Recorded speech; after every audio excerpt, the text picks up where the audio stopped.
¿Qué tal? Muy buenas tardes. Es un gusto para mí darles la bienvenida a una sesión más de nuestro círculo virtual de lectura y análisis en este quinto ciclo en el que estamos analizando Tokyo Blues, la novela de Haruki Murakami.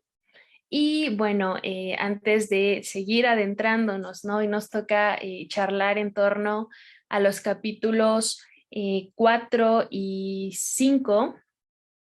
Antes de pasar a ello, vamos a recordar para las personas que nos acompañan por primera vez que, bueno, en cualquier momento pueden tomar la palabra.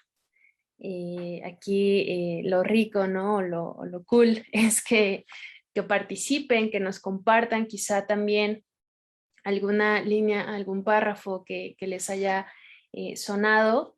Yo muchas veces les digo que cada uno hacemos diferentes lecturas de un mismo libro, entonces de pronto, ¿no? Conocer otras partes que quizá si a mí no me han resonado tanto, a alguien más, pues está muy padre, ¿no? Entonces, eso es lo que enriquece de alguna manera este espacio, esta conversación. Y también a quienes nos están viendo por Facebook, pues también pueden dejar ahí su comentario y lo estaremos leyendo de manera oportuna. Justo también pues para incluir a todas las personas que nos están acompañando el día de hoy, ¿vale? Y bueno, un poquito a manera de repaso, ¿no? De lo que vimos la sesión pasada, pues conocimos ya un poco, ¿no? De esta historia, de esta novela, que bueno, ya tiene más de 30 años de escrita, pero pues sigue estando vigente, ¿no? En la cultura popular de nuestra época también.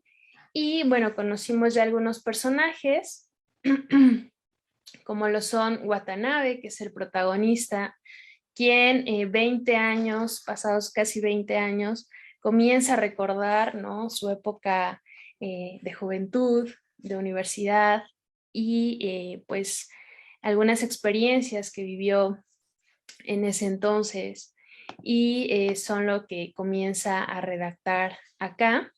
También conocemos de Naoko, que podría decirse es su enamorada, ¿no?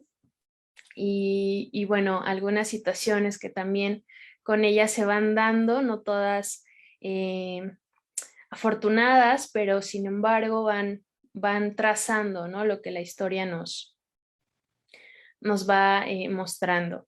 También conocimos a Kizuki, el mejor amigo de Watanabe, quien se suicida a los 17 años, a Nawasaka, su nuevo mejor amigo, por así decirlo, y platicábamos ahí, ¿no? De una similitud entre estos personajes y digámoslo así, el tipo de amigo que busca Watanabe, ¿no?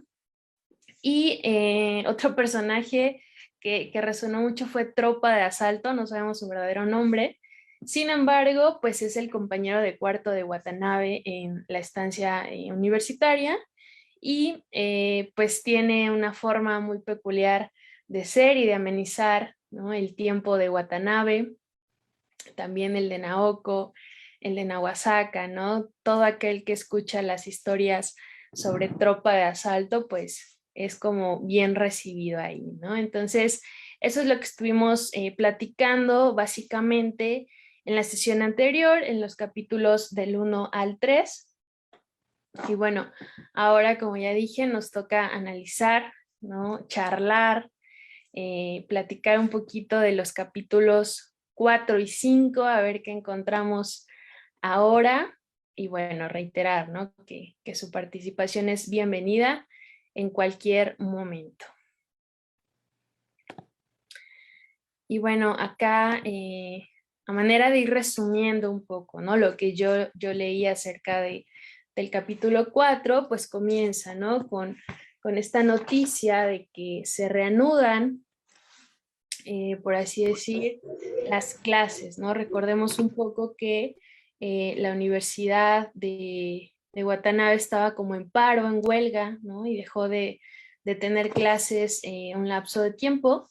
Sin embargo, acá nos dice que durante las vacaciones de verano, la universidad pidió la intervención de las fuerzas antidisturbios que desmontaron las barricadas y arrestaron a todos los estudiantes parapetados tras ellas.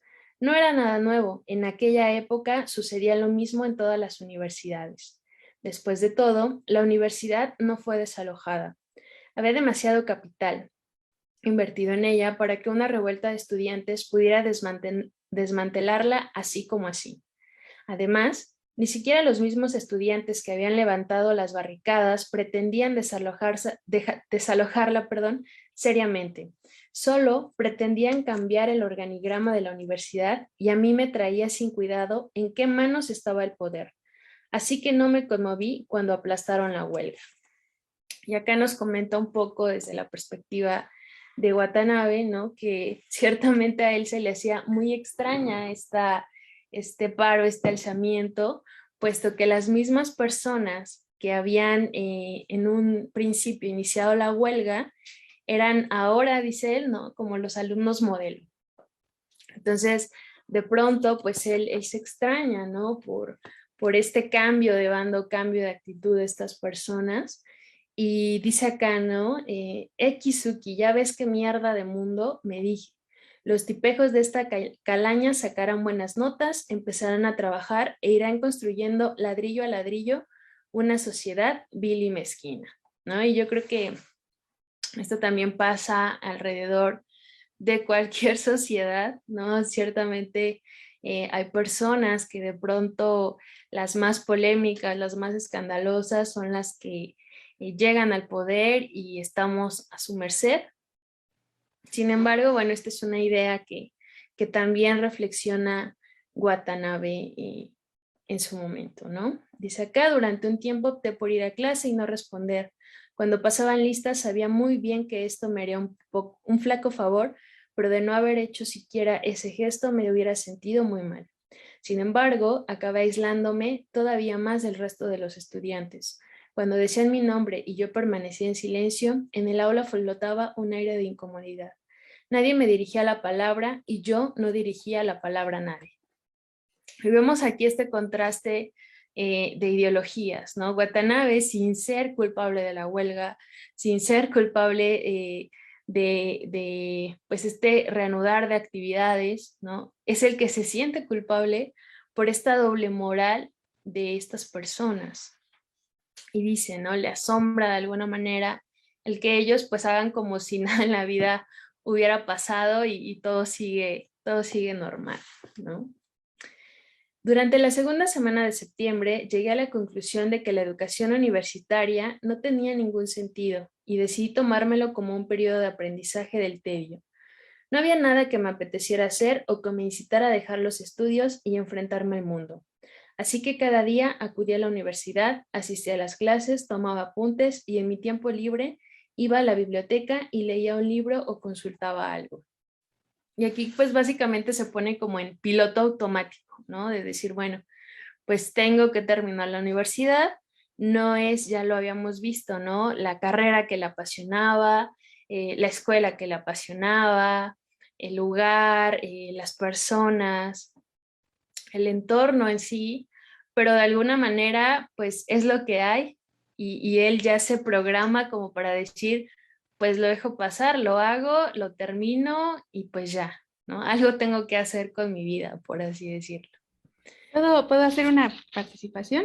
Claro, claro, adelante. Es que precisamente en este párrafo a mí me hizo mucho eco porque no lo había analizado así y me recuerda un poco a la situación que estamos viviendo, ¿no? Con este encierro, me resonó mucho, me gustó porque uno parecería como que intenta más bien seguir viviendo, meterse en las actividades para no permitir que el exterior pues nos invada emocionalmente y así como lo expresa el autor de que pues es seguir, ¿no? Eso es el tedio, seguir, asistir a clases, ir a la universidad, tomar apuntes, leer un libro y me recuerda mucho, me hace mucha resonancia con lo que personalmente está pasando, así es como intentamos enfrentar la situación, como intentamos ver el mundo desde mi perspectiva y pues no lo había pensado que probablemente sea eso, no sea otra cosa más que tedio. Me agradó mucho. Gracias, Gilletsi, gracias por tu participación. Creo que es muy, muy atinada. En efecto, ¿no? Como dices, estamos también quizá muchos de nosotros en ese piloto automático, ¿no? De seguir, pero no seguir como antes, ni saber cómo vamos a seguir, simplemente seguir, ¿no? Mientras no sabemos a ciencia cierta qué va a pasar, ¿no? Entonces, tienes razón, es un párrafo quizá muy básico, ¿no? Podríamos decir, muy coloquial, pero a la vez muy profundo en estas palabras que nos mencionas y que a ti te hicieron como ese eco de compararlo con la vida pandémica, ¿no? Por así decirlo. Muchísimas gracias. ¿Algún otro comentario?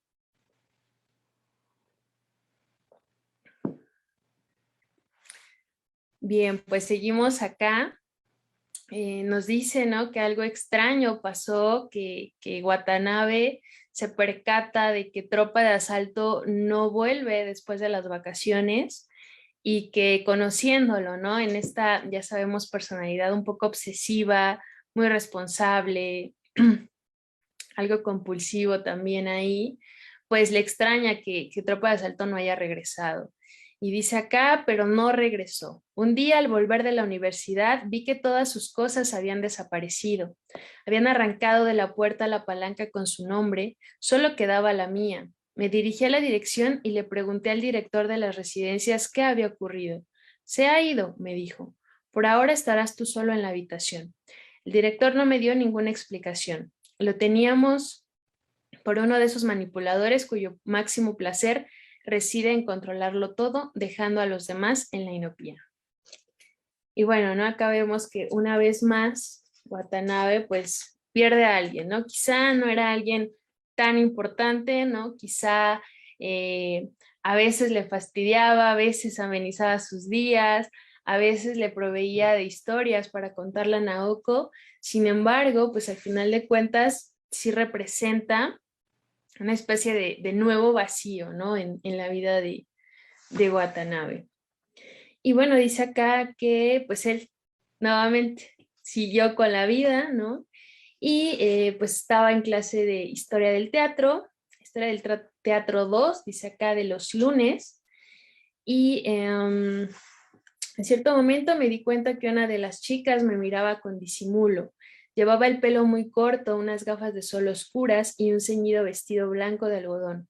Su cara no me sonaba, así que seguí comiendo sin darle importancia, pero ella se levantó y se acercó a mí. Apoyó una mano en el extremo de la mesa y dijo mi nombre. ¿Eres Watanabe? Ay, ay, ay, ay, ay. Y aquí vemos, ¿no? La aparición de este nuevo personaje en la historia, una nueva chica que incursiona en la vida de Watanabe. Vamos a ver un poquito de quién se trata. Levanté la cabeza y me quedé mirándola. No recordaba haberla visto jamás. Era una chica muy llamativa y de habérmela encontrado en alguna parte, la hubiera reconocido de inmediato. Por otra parte, no podía haber mucha gente en la universidad que supiera cómo me llamaba. ¿Puedo sentarme un momento o esperas a alguien? Todavía sin terminar de entender, le dije que no con la cabeza. No, a nadie. Siéntate. Arrastró una silla, se sentó frente a mí, me clavó los ojos a través de las gafas de sol y después echó un vistazo a mi plato. Tiene buena pinta. Es una tortilla de champiñones con ensalada de guisantes. Oh, dijo ella, la próxima vez comeré eso. Hoy ya he pedido otra cosa. ¿Qué has pedido? Macarrones gratinados. Los macarrones tampoco están tan mal, comenté. Por cierto, ¿de qué nos conocemos? No logro acordarme. Eurípides, dijo ella de manera lacónica. Electra, los dioses no prestan oído a tu infortunio. Ya sabes, la clase de hace un rato. La miré de arriba abajo. Ella se quitó las gafas de sol, entonces la reconocí. Era una estudiante de primero que había visto varias veces en historia del teatro. El cambio de peinado era tan radical que al principio no la reconocí. Vaya, antes de las vacaciones llevabas el pelo hasta aquí, señalé unos 10 centímetros por debajo de los hombros. En verano me hice la permanente, fue horroroso. Me sentaba fatal, pensé en suicidarme, era horrible. Parecía un ahogado con un montón de algas enrolladas alrededor de la cabeza. Total, ya que pensaba morirme, en mi desesperación decidí raparme. Así estoy más fresca. Se pasó la mano por su nuevo corte de pelo y después me sonrió. Te favorece, le dije, mientras comía el resto de la tortilla. A ver, mira hacia ese lado. Ella se puso de perfil y permaneció inmóvil unos 5 segundos. Sí, te sienta muy bien. Tienes la forma de la cabeza bonita y las orejas también. A mí también me lo parece, la verdad. Me dije, venga, rápate, no te saldrá tan mal. Pero a los chicos no les gusta, dicen que parezco un alumno de primaria, que es como si me hubiesen metido en un campo de concentración y esas estupideces. ¿Por qué a los hombres os gustan tanto las mujeres con melena? Sois unos fascistas. ¿Por qué pensáis que las chicas con el pelo largo son elegantes, dulces y femeninas? No, yo conozco a unas 250 mujeres con el pelo largo que son de lo más vulgar. Y aquí vemos, ¿no? Esta chica también, pues muy peculiar, más allá de su apariencia física, de la manera en la que ella piensa, ¿no? Y creo que esta charla, ¿no? A la vez trivial, pero a la vez profunda, comienza a cautivar un poco a Watanabe. Después le dice, ¿por qué no has respondido hoy cuando han pasado la lista? Te llamas Watanabe, ¿no? Toru Watanabe. Sí, ¿y por qué no has respondido? Hoy no me apetecía responder. Ella volvió a quitarse las gafas, las dejó sobre la mesa y me clavó la mirada con ojos de estar observando a un animal enjaulado. Hoy no me apetecía responder, repitió. Vaya, pero si hablas como Humphrey Bogart, impasible, duro. ¿Qué dices? Soy un chico de lo más normal, de los que te encuentras por todas partes. La dueña del café dejó una taza sobre la mesa. Tomé un sorbo sin leche y sin azúcar. ¿Lo ves? No te pones leche ni azúcar. No me gustan las cosas dulces, le expliqué, cargándome de paciencia. ¿Me estás confundiendo con alguien? ¿Por qué estás tan bronceado? Porque me he pasado 2 semanas andando de aquí para allá, con la mochila y el saco de dormir a la espalda. Por eso estoy tan bronceado. ¿Y a dónde has ido? Ha recorrido la región que va de Kanazawa a la península de Nyoto. Espero que se pronuncie así. He llegado hasta Niigata. ¿Solo? Sí, dije. A trechos me ha acompañado gente que he conocido por el camino. ¿Y has tenido muchos romances? ¿Conoces inesperadamente a una chica y... ¿Romances? Exclamé sorprendido. Decididamente no das una. A ver, un tío que da vueltas por ahí con un saco de dormir a la espalda, sin afeitar.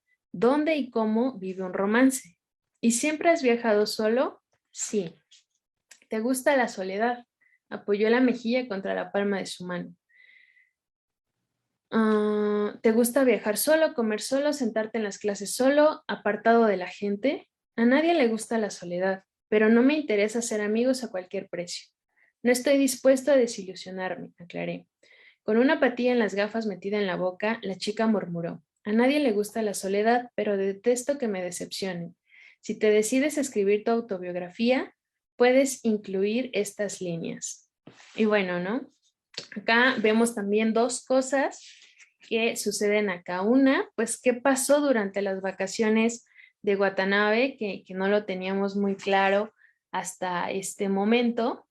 Y nos dice, ¿no? Que se fue de mochilero básicamente por algunas regiones de Tokio. Y la otra, esta parte que me pareció muy profunda y muy bonita acerca de la soledad, que él dice, ¿no? A nadie le gusta la soledad, pero tampoco me interesa ser amigos a cualquier precio, ¿no? Entonces, de alguna manera, pues sí tiene muy ubicados sus estándares, ¿no? De esas personas a las que él les puede conceder esa atención, esa amistad o cualquier tipo de relación.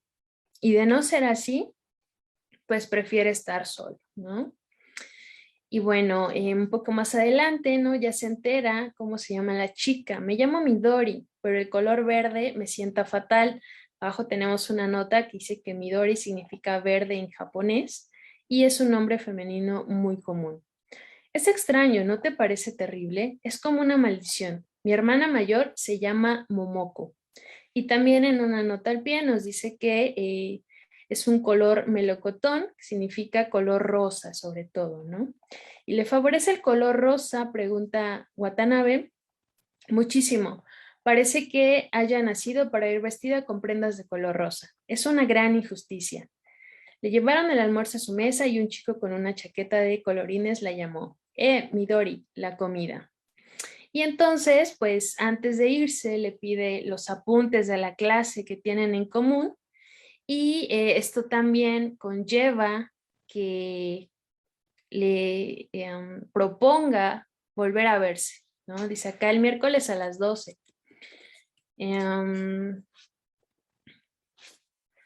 Sin embargo, pues no apareció por el restaurante Midori. Dice, yo pensaba esperarla tomando una cerveza, pero el local empezó a llenarse y no tuve más remedio que encargar la comida y almorzar solo. Vemos, ¿no? Lo deja plantado y Watanabe regresa a la residencia a buscar datos de esta chica, sabía su nombre, ubica a una chica que se llama Midori Kobayashi y dice acá en las fichas de los alumnos encuentra también su contacto, ¿no? Entonces marca el número que encuentra ahí. Dice, entré a una cabina telefónica y marqué su número. Librería Kobayashi, dígame, dijo una voz masculina. Librería Kobayashi, pensé. Perdone, ¿está Midori, por favor? Pregunté. Midori, ahora no está, respondió mi interlocutor. ¿Ha ido a la universidad? No lo sé, querrás decir al hospital. ¿Quién llama? Sin decirle mi nombre, le di las gracias y colgué. ¿Al hospital? ¿Se había hecho daño? ¿Estaba enferma? Sin embargo, en la voz del hombre no se apreciaba la menor tensión ante una urgencia de este tipo. Había dicho, querrás decir al hospital, como si el hospital formara parte de su vida cotidiana, como quien dice, ha ido a la pescadería. Estuve un rato dándole vueltas a la frase, pero acabé hartándome y volví a la residencia. Me eché sobre la cama y acabé de leer Lord Jim de Joseph Conrad, que me había prestado Nagasawa. Luego fui a su habitación a devolvérselo. Y bien, ¿no? Vemos, y yo por eso puse aquí una chica, aparece un nuevo personaje, Midori Yokabashi, que, bueno, aparece, después desaparece, ¿no? Y ya vamos a ver un poquito más adelante que reaparece, ¿no? Entonces, vemos, ¿no? Este nuevo personaje hasta este punto muy enigmático, pero a la vez, ¿no? Digo, no sé, ya vamos a ir desglosando un poco esta parte, pero me asemeja mucho en cierta medida a Naoko, ¿no? Y bueno, esta imagen que yo puse acá fue más o menos lo que encontré parecido a la representación que nos describen en el libro. Sin embargo, pues no dice tantos detalles, ¿no? Al respecto de su aspecto. Y bueno, lo dejaron plantado, ¿no? Dice acá, el lunes siguiente, Midori Yokabashi siguió sin aparecer por la clase de Historia del Teatro 2. Tras comprobar de una ojeada que no estaba en el aula, me senté como siempre en la primera fila y mientras el profesor llegaba, empecé a escribirle una carta a Naoko. Le hablé de mi viaje durante las vacaciones de verano, le hablé de los caminos que había recorrido, de los pueblos por donde había pasado, de la gente que había conocido. Cuando terminé de escribir la carta, doblé con cuidado las 4 hojas de papel, las metí en el sobre que tenía preparado y escribí en él la dirección de la casa paterna de Naoko. Poco después llegó el profesor, un hombre de baja estatura y expresión melancólica. Pasó lista y se enjugó el sudor de la frente con un pañuelo. El profesor era cojo y se apoyaba en un bastón metálico al andar. Aunque no podía calificarse de divertida, Historia del Teatro 2 era una asignatura interesante a la que valía la pena asistir.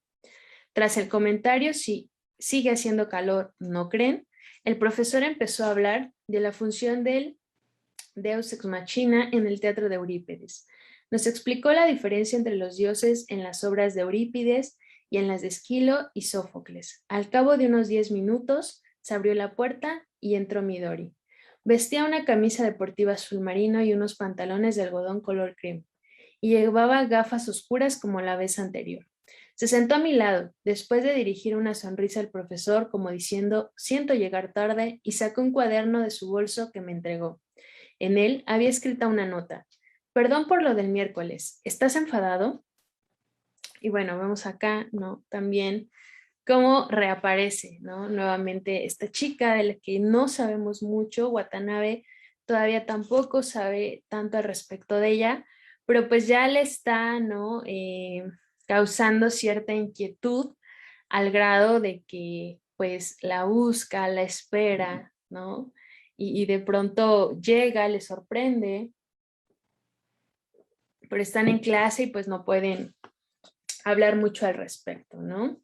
De pronto llegan unos tipos que intentan persuadir al grupo de volver a alzar la huelga y este es como el momento en el que deciden saltarse o salirse de la clase, ¿no? Vámonos, me susurró Midori. Asentí y nos levantamos. Al salir del aula, el chico de la cara redonda me abordó, pero no entendí sus palabras. Midori le dirigió un hasta luego y le dijo adiós con la mano. ¿Crees que tú y yo somos unos contrarrevolucionarios? Me preguntó Midori una vez fuera del aula. Si triunfa la revolución, nos colgarán de un poste de la electricidad, el uno al lado del otro. Antes de que me cuelguen, me gustaría comer, comenté. Es verdad, me apetece llevarte a un sitio, pero está lejos. ¿Tienes tiempo? Tiempo hasta la clase de las 2.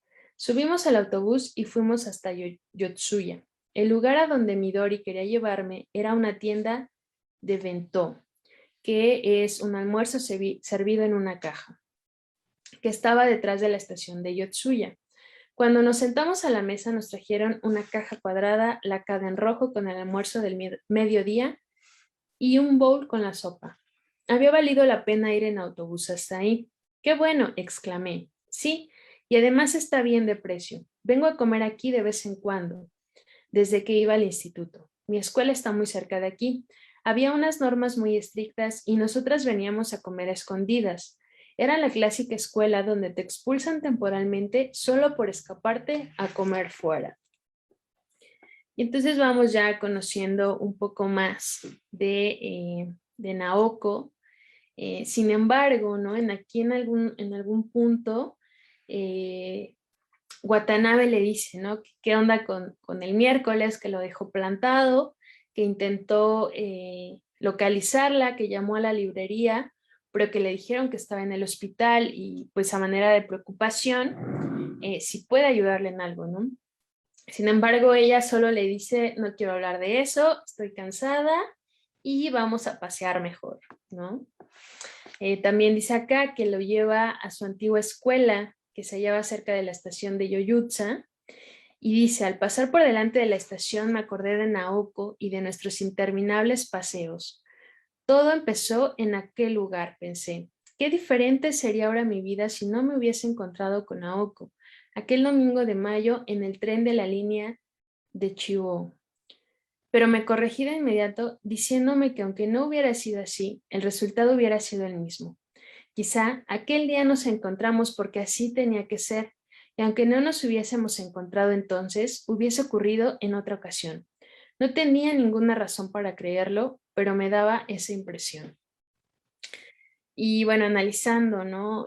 Ya un poco más conocemos de Watanabe, de su pensamiento, ¿no? Que sobreanaliza siempre las cosas, que les está dando vueltas una y otra vez, pero que a la vez también nos comparte ciertos cuestionamientos que seguramente todos nos podemos hacer, ¿no?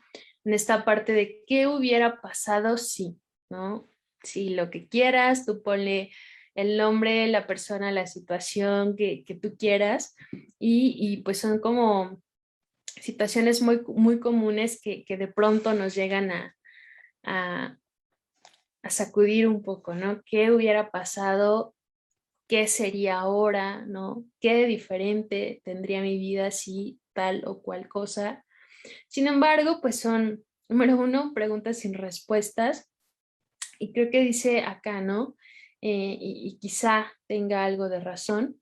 Si no nos hubiésemos encontrado ese día, hubiera ocurrido en otra ocasión, ¿no? Entonces también son de las cosas que no podemos saber, ¿no? Pero que están ahí presentes y que de pronto sí nos mueven un poco el piso. Bueno, acá vemos una charla un tanto extraña, ¿no? De esta nueva chica, Midori, que al igual que Naoko, pues de pronto soltaba temas medio random, esperando, ¿no? De alguna manera que Watanabe le siguiera la plática, pero pues él ya vemos que como que no presta tanta atención a las cosas que justamente no le importan, ¿no? Entonces de pronto ahí como, sí, esto, el otro, pero realmente nada, nada profundo. Y bueno, le cuenta un poco de su historia, ¿no? De esta escuela donde ella estuvo, que era una escuela de gente rica y que de pronto ella se sentía muy presionada por estudiar ahí, ¿no? Por estudiar ahí, por el sacrificio que sus padres tenían que hacer para tenerla estudiando ahí, ¿no? También por toda la presión más allá de social, pues también la presión académica que esta escuela le impactaba, ¿no? Dice acá, he ido a la escuela a rastras con 39 grados de temperatura y al preguntarme el profesor, Kobayashi, ¿te encuentras mal? Mentía diciendo que estaba bien. Así me dieron el premio de puntualidad y asistencia junto con un diccionario de francés. Por eso, en la universidad elegí estudiar alemán porque no quería deberle nada a este colegio. No es broma, ¿no? Entonces, de pronto vemos como estos temas que le pueden mucho a esta chica, pero que también de pronto van desentramando un poco su personalidad, ¿no? Creo que muy similar a Watanabe también sobreanalizando ciertas cosas que pues han sido un poco incómodas para ella, ¿no? Y bueno, nos dice acá también que le cuenta un poco de lo que es su librería, ¿no? Esta librería donde llamó Watanabe, y dice, ¿no? Es algo muy pequeño, algo donde no encuentras las grandes obras, la gran literatura, pero bueno, sirve o nos ayuda, ¿no? A vivir bien, ¿no? Pago mi escuela y cosas por el estilo. También le pregunta a Watanabe sobre su trabajo y dice acá, trabajo 3 noches por semana en una tienda de discos de Shinjuku. Es un trabajo sencillo, tengo que vigilar la tienda. Vaya, dijo Midori, yo pensaba que nunca habías tenido problemas de dinero. No sé por qué, por la pinta supongo. De hecho, nunca he pasado estrecheces, pero no me sobra el dinero, como la mayoría de la gente. En mi escuela, la mayoría de la gente era rica. Posó las manos sobre su regazo con las palmas vueltas hacia arriba. Ese era el problema. A partir de ahora tratarás de ver mundos distintos. ¿Cuál crees que sea la mayor ventaja de ser rico? No lo sé. Poder decir que no tienes dinero. Por ejemplo, yo iba y le proponía hacer algo a una compañera de clase. Entonces ella me decía, no puedo, no tengo dinero. Yo, en cambio, hubiera sido incapaz de decir lo mismo. Si yo decía, no tengo dinero, era porque no lo tenía. Patético. Igual que una chica guapa puede decir, hoy me veo tan horrorosa que no me apetece salir. Eso mismo, en boca de una chica fea, da risa. Ese fue mi mundo durante 6 años, hasta el año pasado. Ya lo olvidarás, dije. Quiero olvidarlo pronto. Entonces vemos, ¿no? También este tipo de situaciones que aquí pues afectan a Midori, ¿no? Y la afectan a tal grado de que, bueno, quizá era compañera de clase de Watanabe, pero es de las primeras veces que se ven y ya le dice algo como tan personal, siento yo, como es este tipo de experiencias, ¿no? Que se ve, pues le pueden demasiado. Durante un momento curvó los labios en una sonrisa y se acarició el pelo con la palma de la mano. ¿Trabajas? Le pregunté. Sí, escribo las leyendas de los mapas. Cuando compras un mapa te dan un folleto con información sobre las ciudades, la población, los lugares. ¿Qué rutas turísticas hay? ¿Qué leyendas? ¿Qué pájaros? ¿Qué flores? Pues yo escribo los textos. Es muy sencillo. Los hago en un santiamén. Voy a la biblioteca de Jibilla, consulto varios libros y en un día escribo un folleto. Y si descubres el truco, te dan trabajo como quieras. ¿Qué truco? Escribir lo que otra persona no pondría. Así el encargado de la empresa que edita los mapas piensa, esta chica escribe muy bien, los tengo impresionados y me da mucho trabajo. No hace falta que escriba nada del otro mundo. Basta con redactar algo decente. Por ejemplo, al construir una presa, una aldea quedó sumergida bajo las aguas, pero las aves migratorias aún la recuerdan y al llegar a la estación podrán ver los pájaros sobrevolando el embalse. Les encanta este tipo de anécdotas. Son visuales y emotivas. A los chicos que trabajan a tiempo parcial no se les ocurren estas cosas. Gano bastante dinero con los textos. Sí, pero tienes que buscar todas esas anécdotas y no debe de ser fácil. Tienes razón, dijo Midori, ladeando la cabeza. Pero si las buscas, las encuentras. Y si no las encuentras, siempre puedes inventarte algo. Algo inofensivo, claro. Ya veo, estaba admirado. Entonces vemos aquí que ya esta chica comienza a captar realmente la atención de Watanabe, ¿no? Se empieza a interesar por ella, e inclusive dice acá estaba admirado, ¿no? Por esta manera de ser, de expresarse, de ser en el sentido aquí específico de su trabajo, ¿no? Pero esto que para ella es como muy natural, que de pronto para él es como muy trabajoso, para ella es fácil, para ella es algo sencillo, ¿no? Dices un truco inclusive que ella ha encontrado para llevar a cabo su trabajo, sin embargo, pues es algo de lo que le impresiona a Watanabe. Quizá como a ella su manera de hablar, a él un poco más su manera de ser, ¿no? Y bueno, al final quedan para verse el domingo. No sé si hay algún comentario, algún aporte hasta el momento.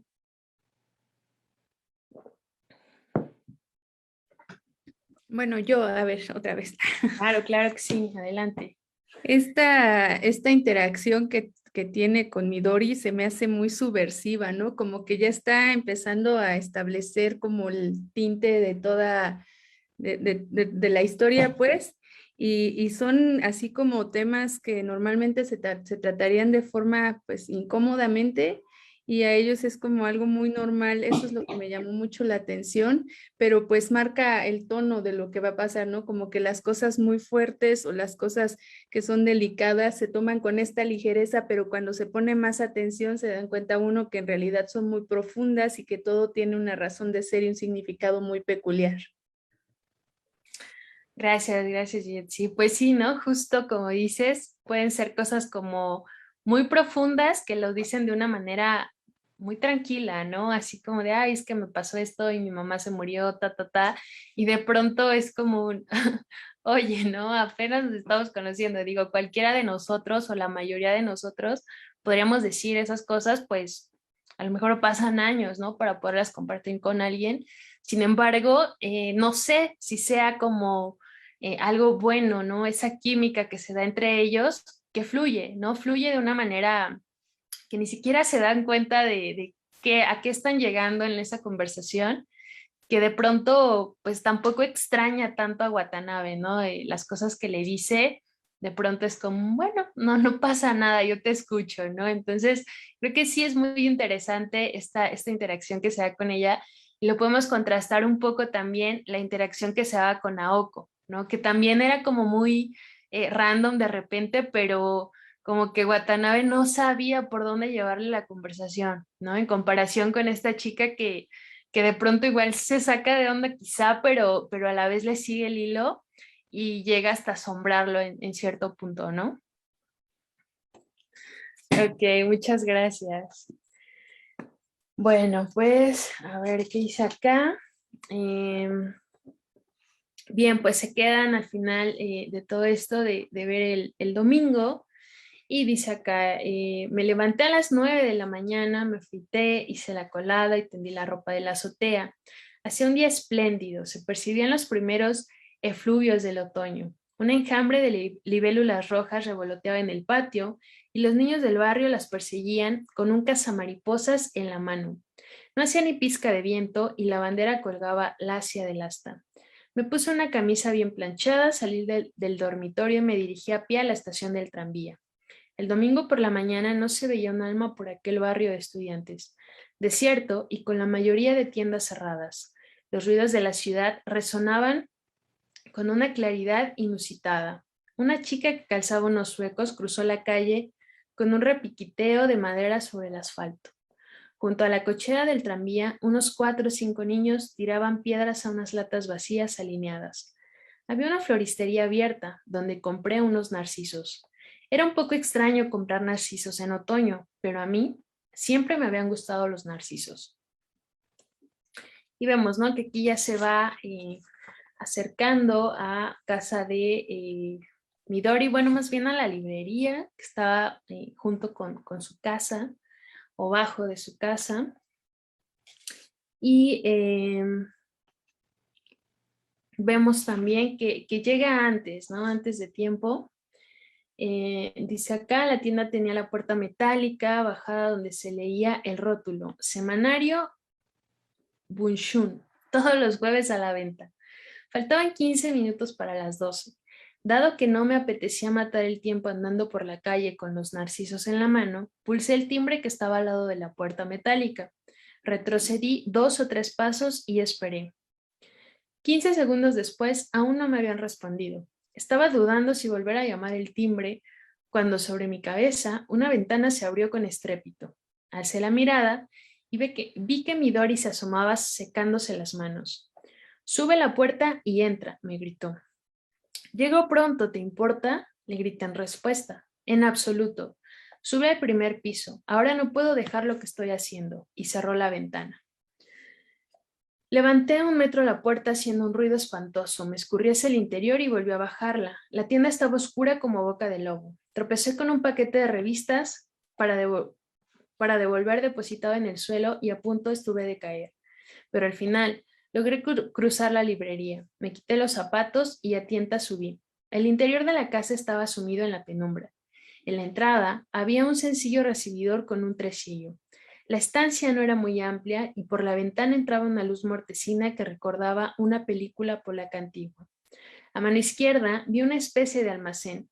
También se vislumbraba la puerta del lavabo. Subí con infinitas precauciones una escalera empinada que quedaba a la derecha y llegué al primer piso.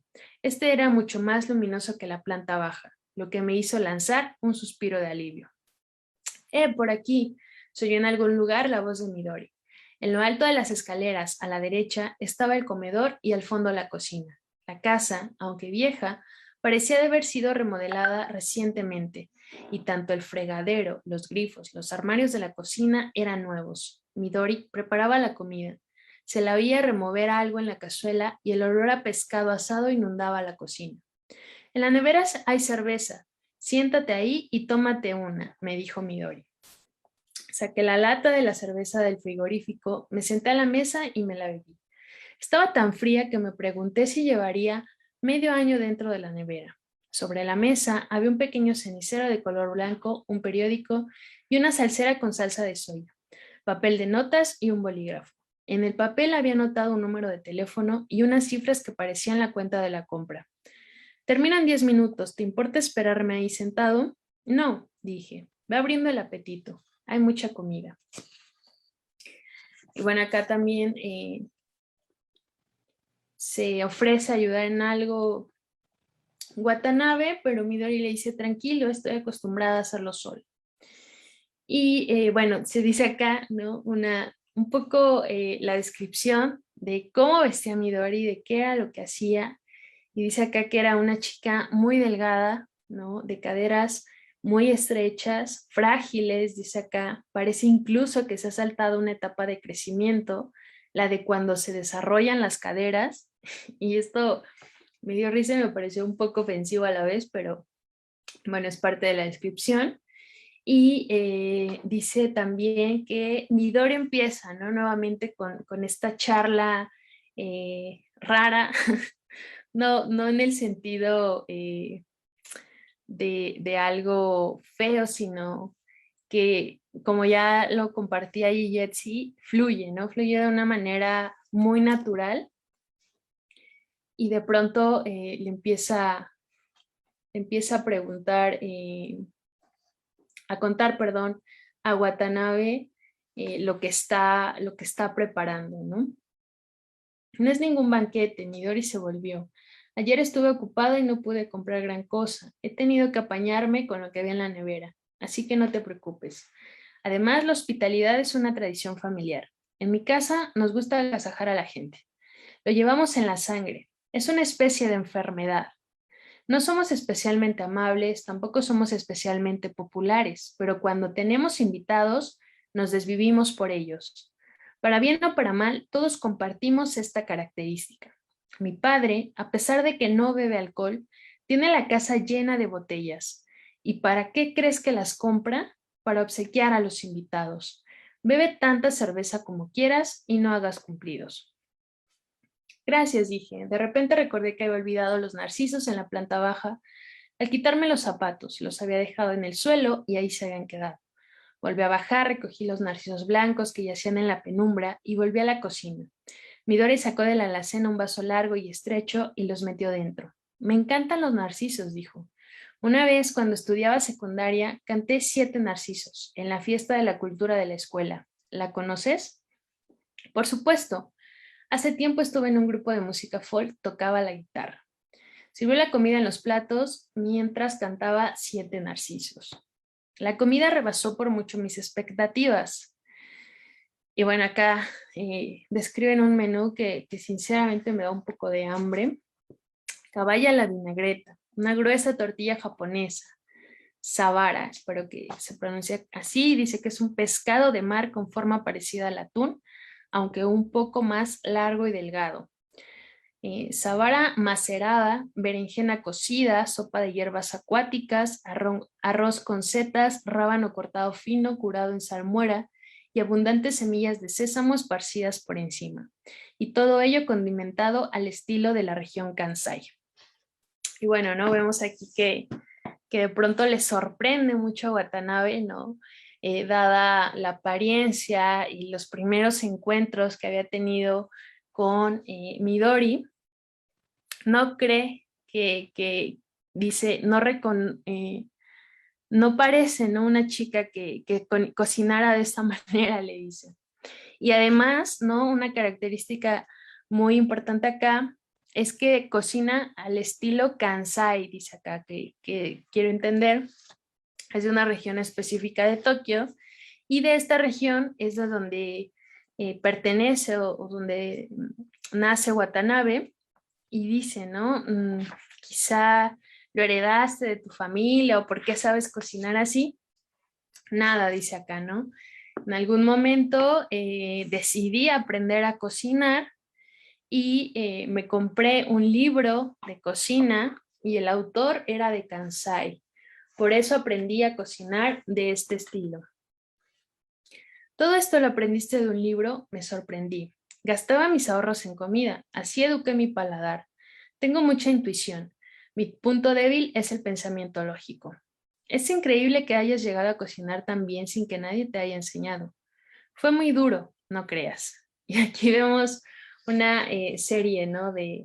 de vivencias que le cuenta Midori a Watanabe, ¿no? Como que su familia no entendía esa pasión que ella tenía por cocinar, tampoco entendía que gastara su dinero en utensilios de cocina y por qué los utensilios de cocina que ya tenía no eran suficientes o no servían igual que los que ella quería comprar, ¿no? Y quizá para los que no cocinen, esto es muy común. Quizá para los que sabemos un poquito más al respecto, de pronto es común, pues no, no es lo mismo, ¿no? Sin embargo, pues estas son cuestiones como muy triviales, ¿no? Y que de pronto, insisto, ella platica de una manera muy natural, muy fluida, inclusive acá en una parte le dice, en primero de bachillerato me encapriché de un cacharro para hacer tortillas, esta especie de sartén larga y estrecha que estás viendo. Me la compré con el dinero que tenía reservado para un sujetador nuevo. Fue horrible. Tuve que pasarme 3 meses con un solo sujetador. Por la noche lo lavaba y lo secaba como podía. Por la mañana me lo ponía y salía a la calle. Si no se secaba bien, era una tragedia. No hay nada más triste en el mundo que ponerte un sujetador húmedo. Al recordarlo, me saltan las lágrimas. Y todo por una sartén para hacer tortillas, ¿no? Entonces, es una anécdota graciosa, pero a la vez triste, ¿no? Y de pronto, pues es este tipo de pláticas que Midori saca de la nada. Perdón, Gillet, si querías decir algo, adelante.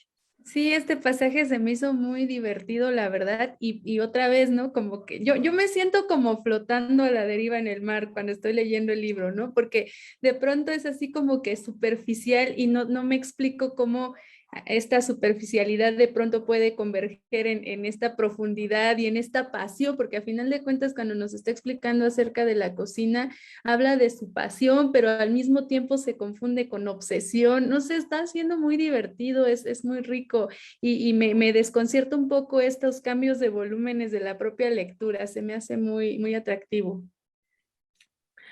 Gracias, sí, sí, pues justo, ¿no? Es como bien dijiste, es como una ola, ¿no? Sube, baja, de pronto es un tema muy trivial, muy divertido, inclusive como esto que nos menciona el sujetador o como las anécdotas de Tropa de Asalto, ¿no? En los primeros capítulos, y de pronto nos volvemos a un tema como más profundo o las crisis existenciales de Watanabe. Entonces, de pronto se van hilando estas diferentes emociones, estas diferentes vivencias, estas diferentes experiencias, pero aquí yo sigo como asombrada un poco por esta capacidad de Midori de decir lo que piensa como va, ¿no? O sea, no tiene filtros y le puede hablar de sus sartenes, le puede hablar de sus brasieres, o sea, como si todo fuera natural, ¿no? Y realmente así lo es, ¿no?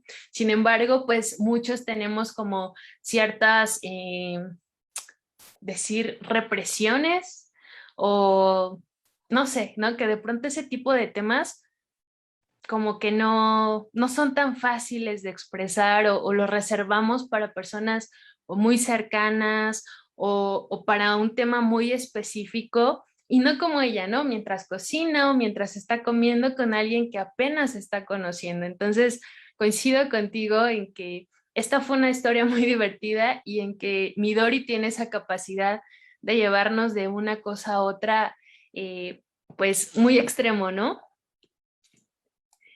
Y justo, ¿no? Aquí, después de esta anécdota que cuenta sobre esta máquina de las tortillas y demás, eh, empieza a platicarle a Watanabe cuando muere su madre, ¿no? Y ahí nos vamos otra vez, este bajón de la conversación o esta profundidad, esto, mm, pues muchísimo más personal y delicado, ¿no? Triste inclusive. ¿Cuándo murió tu madre? Hace 2 años, matizó concisa, de cáncer, un tumor cerebral. Estuvo ingresada 1 año y medio y sufrió tanto que enloqueció y tenía que estar todo el día drogada. A pesar de ello, no se moría. Al final, murió. Para ella la muerte fue una especie de eutanasia. ¿Qué muerte más terrible? El enfermo sufre y sus allegados la pasan fatal. Con la enfermedad de mamá en casa nos quedamos sin dinero. Le ponían inyecciones a 20 yenes, perdón, la unidad, una tras otra. Teníamos que estar siempre con ella. Y yo también quedé muy mal parada, puesto que la cuidaba, no podía estudiar y no entré a la universidad. Encima, para más, iba a decir algo, pero cambió de idea. Dejó los palillos y suspiró. ¿Qué conversación tan deprimente? ¿A qué ha venido a hablar de cosas tan tristes? A raíz de lo del sujetador, dije, fíjate, fíjate en la tortilla y cómetela con plena conciencia de lo mucho que vale. Puso una expresión seria. Y vemos aquí, ¿no? Justo esto que nos compartía Gigetsi, de la manera en cómo Midori va entrelazando sus conversaciones de algo tan gracioso, tan trivial como lo es esta anécdota de la máquina de tortillas y demás, a algo más serio, ¿no? Más triste que vemos que inclusive le causa cierta incomodidad, como la muerte de su madre, no tanto así dolor, sino que de pronto ella misma dice, qué conversación tan deprimente, ¿no? Y vuelve otra vez a cambiarla de tajo, ¿no? Cómete la tortilla, le dice a Watanabe, ¿no? Entonces, de pronto Watanabe pues empieza como a darse cuenta de estas características de Midori, ¿no? Con la, perdón, con la mejilla apoyada en la palma de la mano, Midori se fumó medio cigarrillo, que después apagó aplastándolo contra el cenicero. A renglón seguido se frotó los ojos como si le hubiese entrado humo adentro. Siendo una chica, tendrías que apagar el cigarrillo de una forma más elegante, la regañé. Pareces una leñadora. No debes machacarlo así. Tienes que ir apagándolo poco a poco, por los lados, dándole la vuelta. Así no te quedará la colilla despanzurrada. No seas tan bruta. Y bajo ningún concepto debes sacar el humo por la nariz. Además, las chicas refinadas cuando comen a solas con un hombre no van contando que han estado 3 meses llevando el mismo sujetador. Verás, soy una leñadora. Midori se orió la aleta de la nariz. Nunca he logrado ser una chica refinada. A veces lo intento medio en broma, pero nunca se me pega. ¿Hay algo más que quieres decirme? Que las chicas no fuman Marlboro. Tanto da. Todos saben igual, me dijo. Hizo girar la cajetilla roja en su mano. Empecé a fumar el mes pasado. En realidad no me apetecía, pero se me ocurrió que estaría bien probarlo. ¿Por qué? Midori juntó las palmas de las manos sobre la mesa y reflexionó un momento. ¿Y por qué no? ¿Tú fumas? Lo dejé en junio. ¿Y por qué lo dejaste? Porque era muy pesado. Quedarme sin tabaco a medianoche era un tormento. Por eso lo dejé. No me gusta depender tanto de las cosas. Estoy segura de que eres de esas personas que se lo piensan todo muy bien. No sé, tal vez. Quizá por eso no le gusto demasiado a la gente. Eso te pasa porque da la impresión de que no te importa no gustar a los demás, y hay gente que no lo soporta. Musitó ella con la mejilla apoyada en la palma de la mano. Pero a mí me gusta hablar contigo. Hablas de una manera tan rara. No me gusta depender tanto de las cosas. Y vemos aquí, ¿no? Justo eso que platicábamos hace un momento, de esas represiones sociales, por así decir, que tenemos contra ciertos temas. Y aquí Watanabe se lo hace ver, ¿no? A ver, una chica no debe de fumar así, no debe de hacer esto, no debe de hacer lo otro, ta. O sea, le da a entender que lo que está haciendo está mal, ¿no? Porque es lo que la sociedad dice que está mal hasta cierto punto. Pero ella muy tranquila, muy relajada, le dice, verás, soy una leñadora, ¿no? Y ni modo, ¿no? He tratado de ser refinada, pero no se me pega, ¿qué más? ¿Qué más queja tienes contra mí, ¿no? Casi, casi. Entonces, nuevamente a mí también se me hace muy graciosa esta charla con Midori. Y también, ¿no? Nuevamente vamos de lo gracioso y demás a cosas como más serias, ¿no? Eh, ¿Por qué lo dejaste? Le dice Watanabe, no me gusta depender tanto de las cosas, ¿no? Quizá él ya por otras vivencias también de pérdida, de muerte, de toda esta situación que está viviendo con Naoko, que no le gusta, pero a la vez está atrapado por todas estas situaciones, ¿no? Y de pronto ella le dice, pues es que das la impresión de que no te importara nada, cuando en realidad sí te están importando todas estas cosas que acabas de decir, ¿no? O sea, sí dependes de las cosas, solamente pues no quieres como aceptarlo, ¿no? Dice, y eso llega a irritar a la gente, ¿no? Sin embargo, a mí me gusta hablar contigo porque hablas de una manera muy rara. Entonces, de alguna manera también aquí lo que cautiva a Midori sobre Watanabe es esa rareza con la que él se expresa y esta melancolía con la que él vive, ¿no? O sobrevive todas sus situaciones, siempre sobreanalizando las cosas, algo tan sencillo como fumar, a algo como ya más profunda, digámoslo así, como es una dependencia, ¿no? A las cosas, a las personas, etcétera. No sé si hay algún comentario hasta aquí. También recordar, si alguien nos está acompañando en la transmisión de Facebook, pueden dejar ahí sus comentarios y acá los estaremos leyendo y compartiendo también. Entonces, ahí está la invitación. Y bueno, siguen platicando, ¿no? De varias cosas, se ponen a lavar los trastos y demás. Y de pronto Watanabe le pregunta por su familia, ¿no? Ya sabe que su mamá murió, le pregunta sobre el resto de su familia, su hermana pues es mayor, está comprometida, se la pasa con el novio. Y de pronto le dice acá que su papá se fue a Uruguay después de la muerte de su mamá, ¿no? Fue algo que detonó esta decisión. Sin embargo, aquí nuevamente, ¿no? Hay una conversación un tanto incómoda, compleja, de algo que le pasa a Midori, ¿no? Dice acá, me quedé, perdón, ¿sabes lo que nos dijo a mi hermana y a mí cuando mi madre murió? Lo siguiente, qué rabia me da. Hubiera preferido 1000 veces que os murieras vosotras antes que perder a vuestra madre. Nosotras nos quedamos pasmadas. Estas palabras no pueden justificarse bajo ningún concepto. Puedo entender la amargura, la soledad, el desconsuelo que sentía al haber perdido a su querida compañera y lo compadezco, pero no podía dirigirse a sus hijas y decirles, ojalá se hubieran muerto ustedes en su lugar. Es demasiado cruel, ¿no te parece? Tienes razón, a nosotras eso nos duele. Y creo que esta es una parte, pues sí, como tal muy cruel, ¿no? De lo que ha vivido Midori. Y sin embargo, se lo dice, sí, quizá con cierto dolor, porque incluso lo dice, ¿no? A nosotras nos duele. Y vemos, ¿no? Que los gestos que acá nos describe el autor, pues son como de tristeza, de melancolía, pero aún así, pues lo dice con tal naturalidad como si estuviese contando cualquier otra anécdota, ¿no? Cualquier otra vivencia trivial de la vida misma.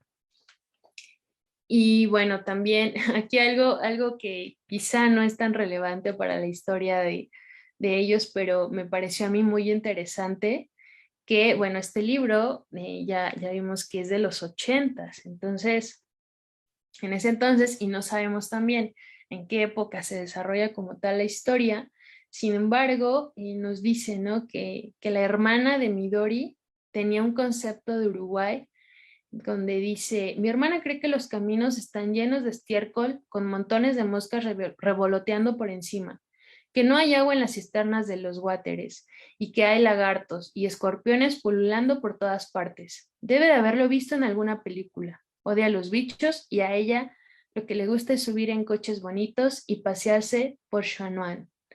Entonces vemos aquí, ¿no? Este concepto que tenían de Uruguay, no sé si también de América Latina, ¿no? Al otro lado del mundo y decir, bueno, es que esos países, ¿no? Son sucios, dice acá en cierto punto, ¿no? Y también vemos más adelante que Watanabe dice, ni siquiera sé dónde está Uruguay, ¿no? Entonces vamos ahí un poco, no sé, extrañeza, ¿no? Digo, a nosotros es muy común ubicar este país, quizá por la cercanía y demás, pero tampoco nos es difícil ubicar Tokio, ¿no? Así como de manera instintiva, ¿no? Entonces, no sé, es algo que me pareció a mí muy interesante ese aspecto, pero bueno.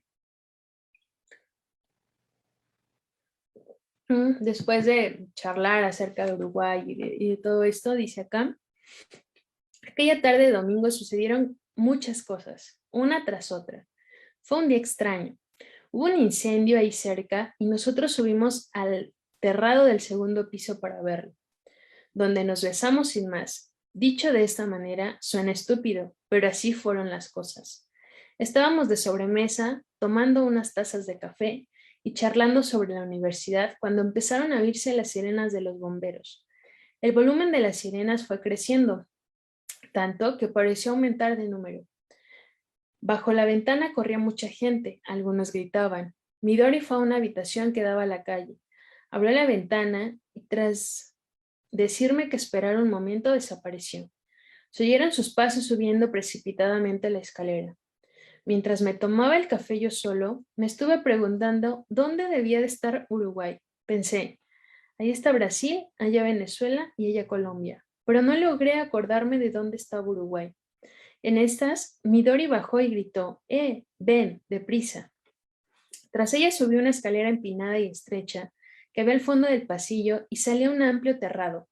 Dado que la finca era bastante más alta que los edificios de alrededor, desde el terrado se dominaba el vecindario con la mirada. 3 o 4 casas más allá se alzaba una densa nube de humo que cabalgaba sobre la brisa hacia la avenida.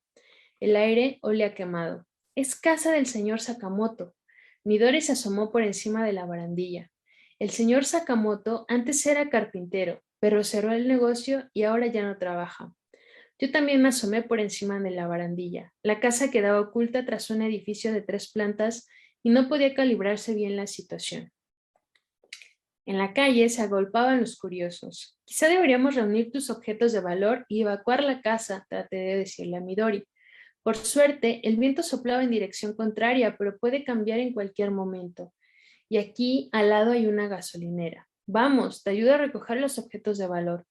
No tenemos nada valioso, claudicó Midori.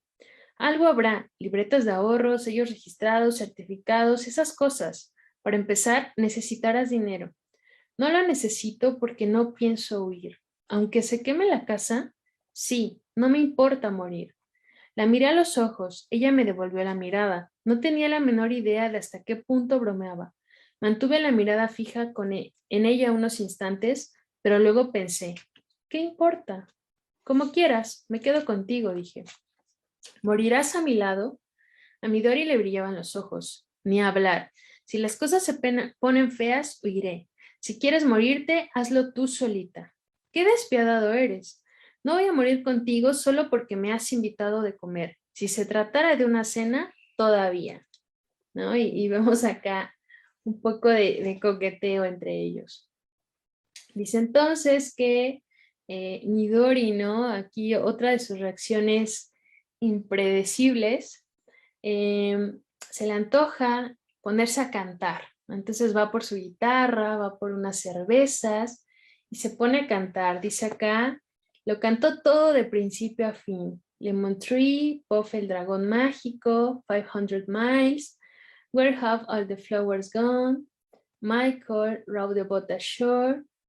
Y bueno, dice también Watanabe que no cantaba tan bonito, pero que lo disfrutaba, entonces la dejó ser, ¿no? Entre trago y trago de cerveza, Midori siguió cantando como si tal cosa.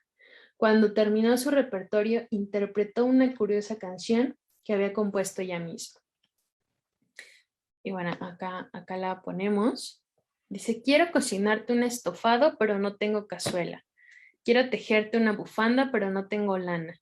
Quiero escribirte una poesía, pero no tengo pluma. Se titula No tengo nada, dijo. La letra era espantosa, lo mismo que la melodía. Mientras escuchaba aquella canción absurda, pensaba que si el fuego alcanzaba la gasolinera, la casa volaría por los aires. Cuando se hartó de cantar, Midori se tendió como un gato al sol y posó la cabeza en mi hombro. ¿Qué te ha parecido mi canción?, me preguntó. Es única y original y refleja fielmente tu personalidad, respondí con cautela. Gracias, dijo ella. No tengo nada, ese es el lema. Sí, ya me lo ha parecido, asentí. Cuando murió mi madre, Midori se volvió hacia mí, no sentí la menor tristeza. Ah, no, y ahora que mi padre se ha ido, tampoco. Ah, no, ¿te parece inhumano? Supongo que tendrás tus razones. Pues sí, varias. Y vemos acá, ¿no?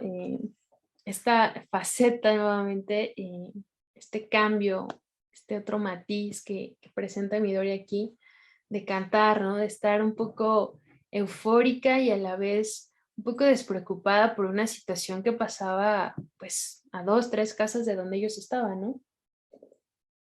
Inclusive dice Watanabe, había una gasolinera cerca y eso era de mucho riesgo y a ella parecía pues no importarle más que pasar el momento y pasarlo a gusto, ¿no? Haciendo lo que sí le importaba, que en este caso pues era estar cantando, ¿no? Estar tomando su cerveza, viendo, ¿no? De alguna manera ser espectadores también del incendio, pero como en un segundo plano, ¿no?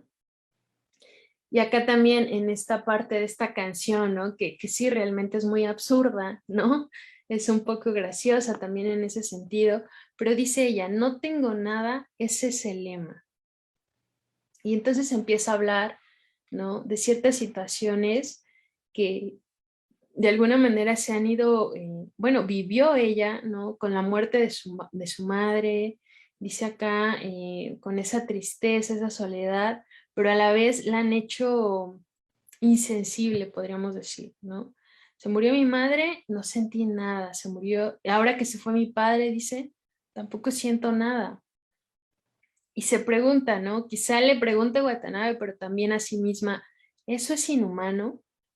¿No? Y lo vemos ahora, ¿no? En esta época de pandemia. Y es más, en los últimos días, ¿no? Que ha pasado lo del temblor, lo de las inundaciones y todas estas cosas que de pronto pasan y al momento es como, híjole, pobre gente, esto, el otro, pero el siguiente día, pues la vida sigue, ¿no? Y tristemente, los que no estamos pasando esa situación, pues pasa y ya, ¿no? Para nosotros no es algo determinante quizá, ¿no? Inclusive el día del temblor yo estaba acompañada y de pronto eh, estábamos en una llamada y nos dice la persona que estaba en la llamada, está temblando porque estaba viendo las noticias y fue como un, pues es en Ciudad de México, ¿no? Aquí Pachuca no nos pasa nada.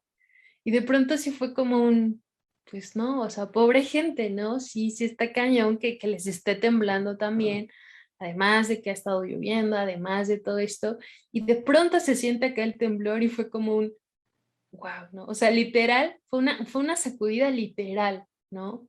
De lo que en ese momento se pudo haber llegado a pensar, fue como, no, o sea, están pasando estas cosas y de pronto sí, sí pueden mucho, ¿no? Pero de alguna manera también nos insensibilizamos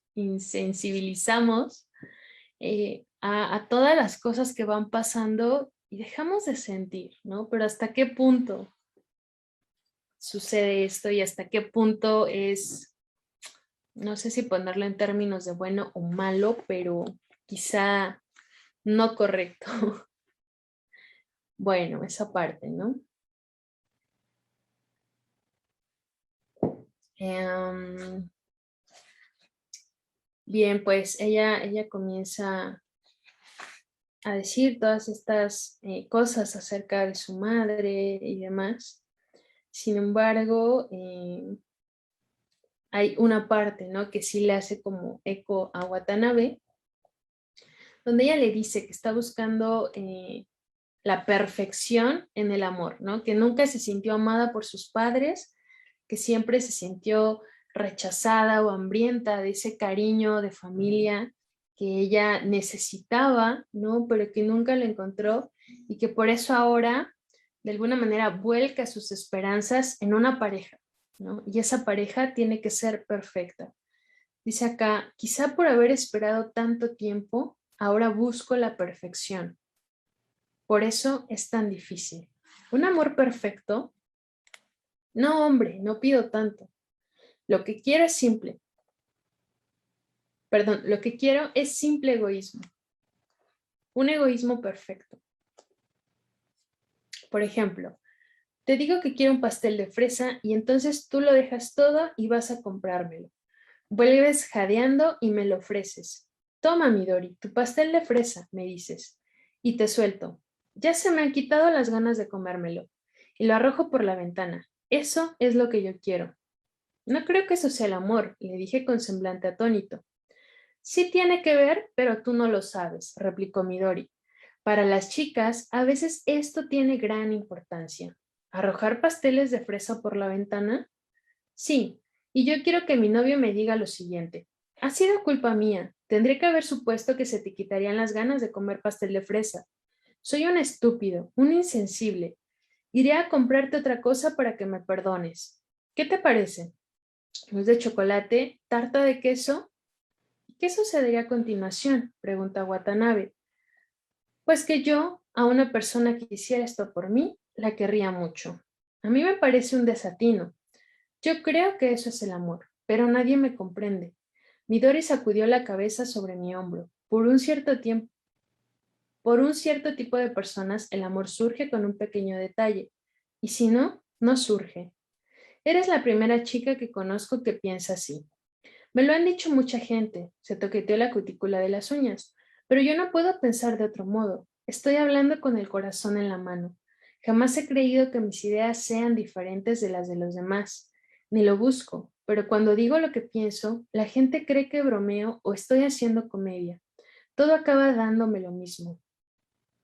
¿Sigues queriendo morir en el incendio? Ostras, no. Eso es otro asunto. Sentía curiosidad. ¿Por morir en un incendio? No, me interesaba ver cómo reaccionabas, pero morir no me da miedo. Te ves envuelta en humo, pierdes el conocimiento y te mueres sin más. Es un momento. No me da ni pizca de miedo. Comparado con la forma en que he visto morir a mi madre y a otros parientes. Entonces, vemos aquí también esta parte, ¿no? Que dice Midori de su idea del amor, ¿no? De un amor caprichoso. Dice ella misma, ¿no? En sus palabras es un egoísmo perfecto, ¿no? De qué es lo que yo quiero, cuando yo lo quiero, como yo lo quiero. Y si no, pues te lo aviento y tú tienes que soportar eso, ¿no? Porque ese es el ideal de amor que ella tiene. Y vemos también, ¿no? Que de pronto Watanabe le dice, eres la primera chica que conozco que piensa así. Sí, ya me lo ha dicho mucha gente, ¿no? Pero no puedo pensar de otro modo, ¿no? Básicamente, esto es lo que soy. Dice incluso, estoy hablando con el corazón en la mano, ¿no? Eh, Jamás he creído que mis ideas sean diferentes, ni lo busco, pero cuando digo lo que pienso, la gente cree que bromeo, ¿no? Y quizás sea por estas afirmaciones o este tipo de enunciados que pues la hacen ver muy caprichosa, ¿no? Y que de pronto sí te quedas pensando, ¿estará bromeando? ¿Lo dirá en serio? Y al parecer es muy en serio, ¿no? Y insisto, ¿no? No es que esté bien ni mal, simplemente es peculiar, ¿no? Watanabe se lo hace ver y ella ya lo sabe, ¿no? Dice, no eres la primera persona que me ha dicho algo así, ¿no? Simplemente es lo que pienso y te estoy hablando con el corazón en la mano. Eso me pareció muy interesante, ¿no? O sea, soy sincera y pues ya, ¿no? Si no entiendes mi concepto de amor, ¿no? O de este perfecto egoísmo que yo busco en una persona, o para una pareja, pues no pasa nada, ¿no? Dice inclusive,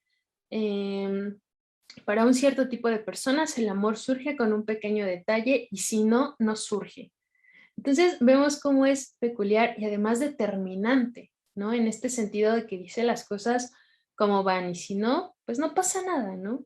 Si no, no surge, dice acá, y si no me creen, pues ni modo, ¿no? Es lo que yo pienso, es lo que yo creo, estoy siendo sincera, estoy siendo auténtica y no pasa nada, ¿no? Vemos también que es muy curioso, ¿no? Porque cuando ya Watanabe le pregunta, oye, ¿y hablabas en serio cuando dijiste que querías morir en el incendio? No, no, no, ahí solo tenía curiosidad de ver cómo reaccionabas, quizá buscando en él esa persona idílica, ¿no? Que puede soportar este perfecto egoísmo que ya conceptualizado en su mente como amor verdadero.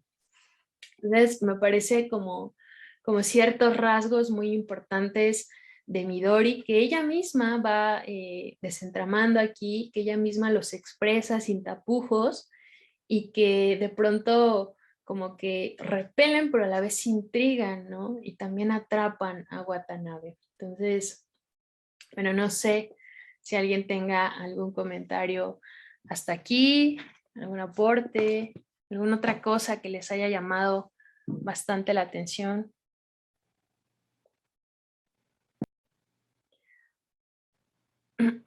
Pues ciertamente, ¿no? Es muy controversial, a mí me parece, esta chica, pero me cae bien, creo que me cae bien.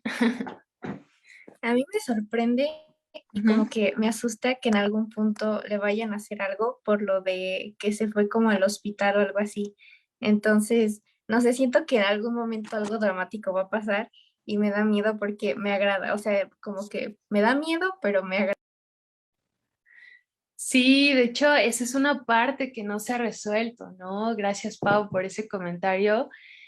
Cuando Watanabe la interroga al respecto, ella le dice, pues no tengo ganas de hablar de eso, ¿no? Luego te cuento, pero queda ahí en el aire. Y creo que, bueno, para mí al menos fue una de las razones, otra de las razones que me hizo pensar mucho en Naoko, ¿no? Como en esto que ella ocultaba de su sentir, de su pesar, ¿no? De esto que ya le estaba permeando muchísimo y que al final la hace pasar por esta crisis que vemos al final del capítulo 3, ¿no? Que es también lo que denota que se recluya en esta clínica psiquiátrica. Entonces justo cuando leí esa parte y que lo dejó plantado y demás, dije, bueno, aquí va a pasar algo raro, dices tú, ¿no? Un drama que se va a desencadenar después, y sí, ¿no? Justo también es parte de ello, ¿no? Vemos acá que quizá, ¿no? Ella se muestra como muy abierta, muy tranquila, pero a la vez es como Watanabe, ¿no? Muy solitaria, inclusive de su propia familia. Ah, sí, pues mi hermana está por allá, mi papá está en Uruguay, hace meses que no sé de él, pero pues X, no pasa nada, ¿no? Entonces, pues a ver, esperemos que no sea nada grave, pero quizá vamos a ver qué nos depara, ¿no, Pau? Bueno, Esperemos que no sea tan malo, pero ¿qué pasa? esperemos.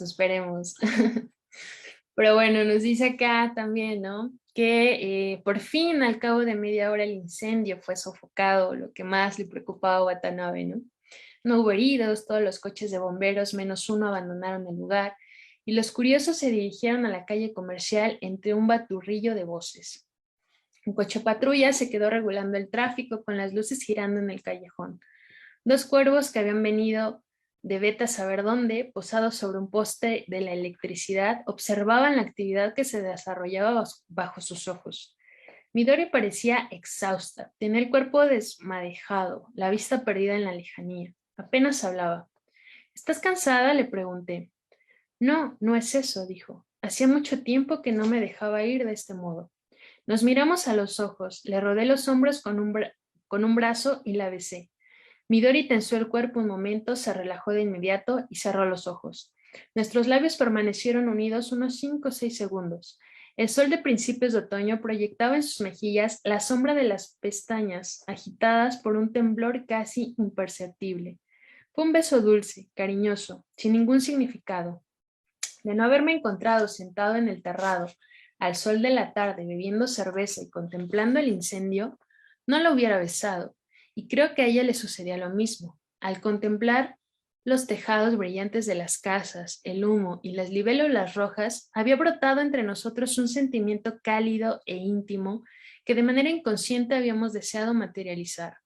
Así fue nuestro beso. Sin embargo, era un beso que no estaba exento de peligro. La primera en hablar fue Midori. Me acarició la mano mientras me contestaba con embarazo que salía con alguien. Contesté que ya lo suponía. ¿Y a ti te gusta alguna chica? Sí, pero estás libre todos los domingos. Es muy complicado. Comprendí que la magia de aquella tarde de principios de otoño se había desvanecido. A las 5 le dije a Midori que me iba a trabajar y abandoné su casa. Le había propuesto salir a tomar algo, pero ella había rechazado mi invitación alegando que estaba esperando una llamada. Quedarme todo el día en casa esperando una llamada es algo que odio con toda el alma. Si tienes que quedarte otro día, puedo hacerte compañía, comida incluida. Está bien, te prepararé un incendio de postre, bromeó Midori. Y bueno, nuevamente, ¿no? Se desaparece otra vez. Al día siguiente, Midori no apareció en clase de historia del teatro. Y pues otra vez, ¿no? Watanabe trata, ¿no?, de seguir con su vida como si realmente no le importara mucho, porque no le gusta depender de las cosas, ya lo vimos. Sin embargo, pues es algo que sí le importa, ¿no? Es alguien que sí le importa. Y nos dice acá también que la tarde del sábado siguiente, Nagasawa, su amigo, fue a su cuarto y lo invitó a salir, ¿no? Él, pues, un poco confuso por todo este encuentro con Midori, dijo, sí, ¿sabes qué? Quiero como despejarme, quiero acostarme con alguien, ¿no? Y de pronto se fueron de cacería, podríamos decir acá. Empezaron en un bar con 2 chicas, pero ya tenían citas. Se fueron a otro lado, hablaron con 3 chicas, pero también vivían en una residencia y tenían que llegar a tiempo. Y de pronto en pronto, pues la noche se les fue en buscar y no encontrar a nadie, ¿no? Dice acá, a las 11:30 Naguazagua reconoció que no había habido suerte. Me sabe mal haberte arrastrado de aquí para allá, dijo. No importa, lo he pasado bien viendo que tú también tienes días malos, ¿no? Recordemos que Watanabe tenía esta idea de que Nagasawa era pues acá muy codiciado entre las mujeres, un Casanova, digámoslo así, y de pronto dice, la he pasado bien viendo que tú también tienes días malos, ¿no? Queda, ¿no? Dice, ¿qué haremos ahora? Nada, yo voy a ir a ver una película y Nagasawa entonces se va con su novia. Dice acá que él fue a ver El Graduado. Dice, no es una gran película, pero como no tenía otra cosa que hacer, la vi 2 veces seguidas, ¿no? Tenían estos pases de pernotación, entonces no podía tampoco regresar a la residencia. Básicamente se quedó ahí en el cine matando un poco el tiempo. Cuando me harté de andar, entré en una cafetería que permanecía abierta toda la noche y me dispuse a esperar el primer tren leyendo y tomando otra taza de café. Poco después la cafetería se llenó de personas que al igual que yo esperaban el primer tren. El camarero se acercó y me preguntó si me importaba compartir la mesa con otros clientes. Accedí. Total, estaba leyendo, ¿por qué me iba a molestar que alguien se sentara enfrente mío? Y dice acá que fueron 2 chicas las que se sentaron ahí y que, bueno, lógicamente se escuchaba un poco de su conversación. Sin embargo, tampoco pudo distinguir ni les puso la atención necesaria para saber de qué se trataba, hasta que una de ellas se paró y la otra le pregunta, disculpa, ¿conoces algún bar por aquí cerca donde podamos tomar una copa? A las 5 de la madrugada le pregunté sorprendido. Sí, a las 5:20 de la mañana. La gente está tratando de que se le pase la borrachera o bien deseando llegar a casa. Lo sé, dijo ella avergonzada, pero a mi amiga le apetece tomar una copa. Tiene sus razones y me parece que no tendréis otro remedio que beber en casa. Ya, pero yo tomo un tren para Nagano a las 7:30 de la mañana. En ese caso, lo único que se me ocurre es que compréis unas bebidas en una máquina expendedora y os sentéis en la calle. Me pidió que las acompañara porque 2 chicas no podían hacer semejante cosa. Yo había tenido varias experiencias extrañas en Shinjuku a aquellas horas, pero era la primera vez que 2 desconocidas me invitaban a beber a las 5:20 de la madrugada. Me daba pereza negarme y tampoco tenía otra cosa que hacer, así que me acerqué a una máquina expendedora. De ahí cerca compré varias botellas de sake y algo de picar, y los 3 nos dirigimos a la salida oeste de la estación y ahí iniciamos nuestro improvisado festín. Me contaron que las 2 trabajaban en la misma agencia de viajes. Ambas habían licenciado y habían empezado a trabajar aquel mismo año. La menuda tenía novio desde hacía un año y se llevaban bien, pero acababa de saber que él se acostaba con otra chica y estaba muy deprimida. Esta era, en líneas generales, la historia. La amiga tenía que estar el sábado por la tarde en la casa de sus padres, en Nagano, para asistir el domingo a la boda de su hermana mayor, pero había decidido quedarse con su amiga en Shinjuku e ir a Nagano en el primer expreso de la mañana del domingo. ¿Y cómo te has enterado de que se acostaba con otra chica?, le pregunté a la menuda. Ella, entre sorbo y sorbo de sake, arrancaba los yerbajos del suelo. Abrí la puerta de su habitación y los vi con mis propios ojos. Nadie tuvo que decírmelo. ¿Cuándo ocurrió esto? Anteayer por la noche. ¿Y la puerta no estaba cerrada con llave?, dije. No. ¿Por qué no la cerraron?, me pregunté en voz alta. ¿Y yo qué sé? ¿Cómo voy a saberlo? Debió ser un golpe terrible. ¿Cómo debió de sentirse la pobre?, me comentó la bienintencionada amiga. Yo sé que tú hablarías con él. Yo que tú, perdón, hablaría con él. En definitiva, se trata de decidir si lo perdonas, le aconsejé. Nadie sabe cómo me siento, se quejó la chica, arrancando hierbajos sin tregua. Una bandada de cuervos se acercó por el oeste y sobrevoló los grandes almacenes de Odakyu. Ya era de día. En esta se acercó la hora en que la alta debía subir al tren, así que le ofrecimos el resto del saque a un vagabundo que había en el subterráneo de la salida oeste de la estación de Shinjuku, compramos los billetes y la despedimos. Cuando el tren se perdió de vista, la menuda y yo, sin mediar invitación, entramos en un hotel. Ni a ella ni a mí nos apetecía demasiado acostarnos juntos, pero era la única manera de ponerle punto final a aquello. Tras cruzar el umbral de la habitación, me desnudé y entré en la bañera. Sumergida en el agua, bebí cerveza como si pretendiera ahogar las penas. Ella también se metió dentro de la bañera y tendidos en el agua tomamos cerveza en silencio. Por más que bebiéramos, el alcohol no se nos subía. Y no teníamos sueño. Su piel era blanca y suave y sus piernas bonitas. Contestó con un gruñido a mi cumplido. Sin embargo, una vez en la cama pareció transformarse en otra persona. Sensible a mis caricias, se retorcía, gritaba. Cuando la penetré, me clavó las uñas en la espalda y al acercarse al orgasmo pronunció 16 veces el nombre de otro hombre. Lo sé porque las estuve contando para retrasar la eyaculación. Nos quedamos dormidos. Al despertarme a las 12:30 de la mañana, ella ya no estaba. No había ninguna carta, ningún mensaje. Notaba por haber bebido alcohol en horas imprevistas, que me pesaba la cabeza. Me metí en la ducha para despejarme, me afeité y desnudo como estaba me senté en una silla y tomé un zumo de la nevera. Luego traté de recordar uno tras otro a los acontecimientos de la noche anterior. Todos me parecían extrañamente irreales, como si entre los hechos y yo mismo se interpusieran 2 o 3 hojas de cristal, pero no había duda de que me había sucedido a mí. Los vasos de cerveza todavía estaban sobre la mesa. En el baño quedaban los cepillos de dientes que habíamos usado. Almorcé en Shinjuku.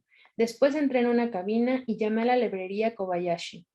Se me ocurrió que tal vez Midori tendría que quedarse de nuevo en casa esperando una llamada. Aunque el timbre sonó 15 veces, nadie descolgó. Volví a llamar con idéntico resultado. Unos 20 minutos más tarde, entonces subí al autobús y volví a la residencia. En el buzón de la entrada encontré un sobre con mi nombre. Era una carta de Naoko. Y así es como cierra este capítulo 4, ¿no? Con este fin de semana inesperado, dice él, eran sucesos irreales, ¿no? Realmente él tenía un plan, el plan de salir con su amigo, de acostarse con una chica, de estar en un bar, de beber y demás, de echar la fiesta, por así decirlo. Y sin embargo, pues ese plan no funciona. Él termina en el cine viendo una película que ni siquiera le gustó tanto y finalmente leyendo como era su costumbre y tomando café, se encuentra a estas 2 chicas, una de ellas que había sido recientemente engañada por su novio y cuando la otra amiga se va, pues se termina acostando con ella, ¿no? A como se describe acá en el libro, pues tampoco fue un encuentro muy agradable para ninguno de los dos. Sin embargo, dice acá, era lo ideal para cerrar la noche, ¿no? Entonces, vemos también ahí esa parte. Y pues finalmente despierta al otro día, sigue con su vida. Lo sorprendente acá es que cuando llega a la residencia encuentra una carta de Naoko, ¿no? Entonces realmente fue un fin de semana surrealista, decía Yeyetsi hace un momento, ¿no? En el que pasan cosas que no estaban previstas, cosas, dice él mismo, no me han pasado cosas raras en esta ciudad, pero esto era como lo raro de lo raro, ¿no? Y también intenta llamar a Midori, no tiene respuesta, entonces bueno, se va ya a la residencia y ¿cuál es su sorpresa? Que ha llegado una carta de Naoko en este momento. Entonces aquí cierra este capítulo 4, no sé si haya algún comentario al respecto, ya estamos por concluir, el capítulo 5 es muy cortito, pero no sé si hay algo que quieran compartir, me gustaría mucho escucharles. Bien, entonces vámonos rápido con el capítulo 5, que es esta carta de Naoko. Y digo, Está un poco larga la carta, pero me parece importante leerla toda para poder desglosar al final, analizarla un poquito a detalle y compartir pues algunas experiencias, ¿vale? Entonces dice, gracias por tu carta, escribía Naoko. Su familia se la había remitido aquí enseguida. Recibir tu carta, no solo me ha molestado, sino que me ha hecho muy feliz. Ya era hora de escribirte, ponía en la carta. Después de leer este encabezamiento, abrí la ventana de la habitación, me quité la chaqueta y me senté en la cama. Desde un palomar cercano me llegaba el arrullo de las palomas. El viento hacía ondear las cortinas. Con las 7 hojas de la carta de Naoko en mano, me sumí en unos pensamientos deshilvanados.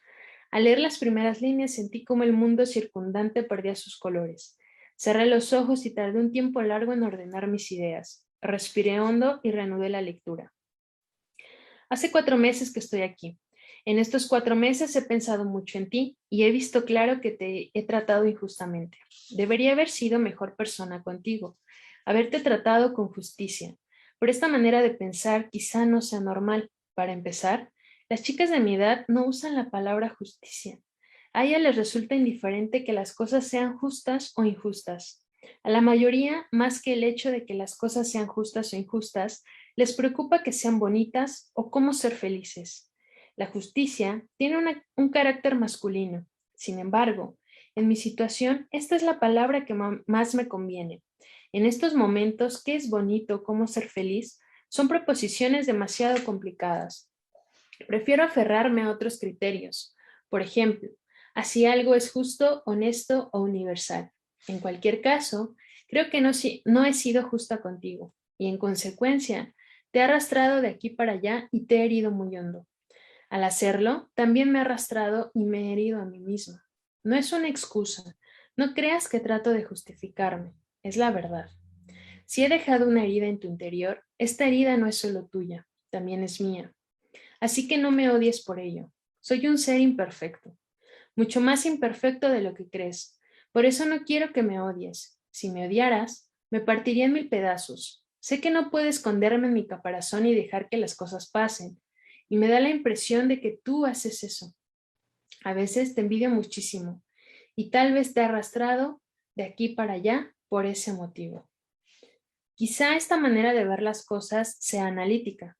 La terapia que aplican aquí no lo es en absoluto, pero una persona que como yo está en tratamiento desde hace meses acaba pensando lo que quiera o no en forma analítica. Esto ha sucedido por tal cosa, o esto significa lo uno o implica lo otro. No tengo claro que esta manera de analizar las cosas simplifique el mundo.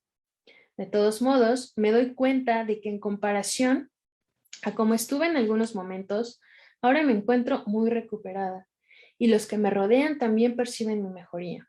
Hace tiempo no era capaz de redactar unas líneas.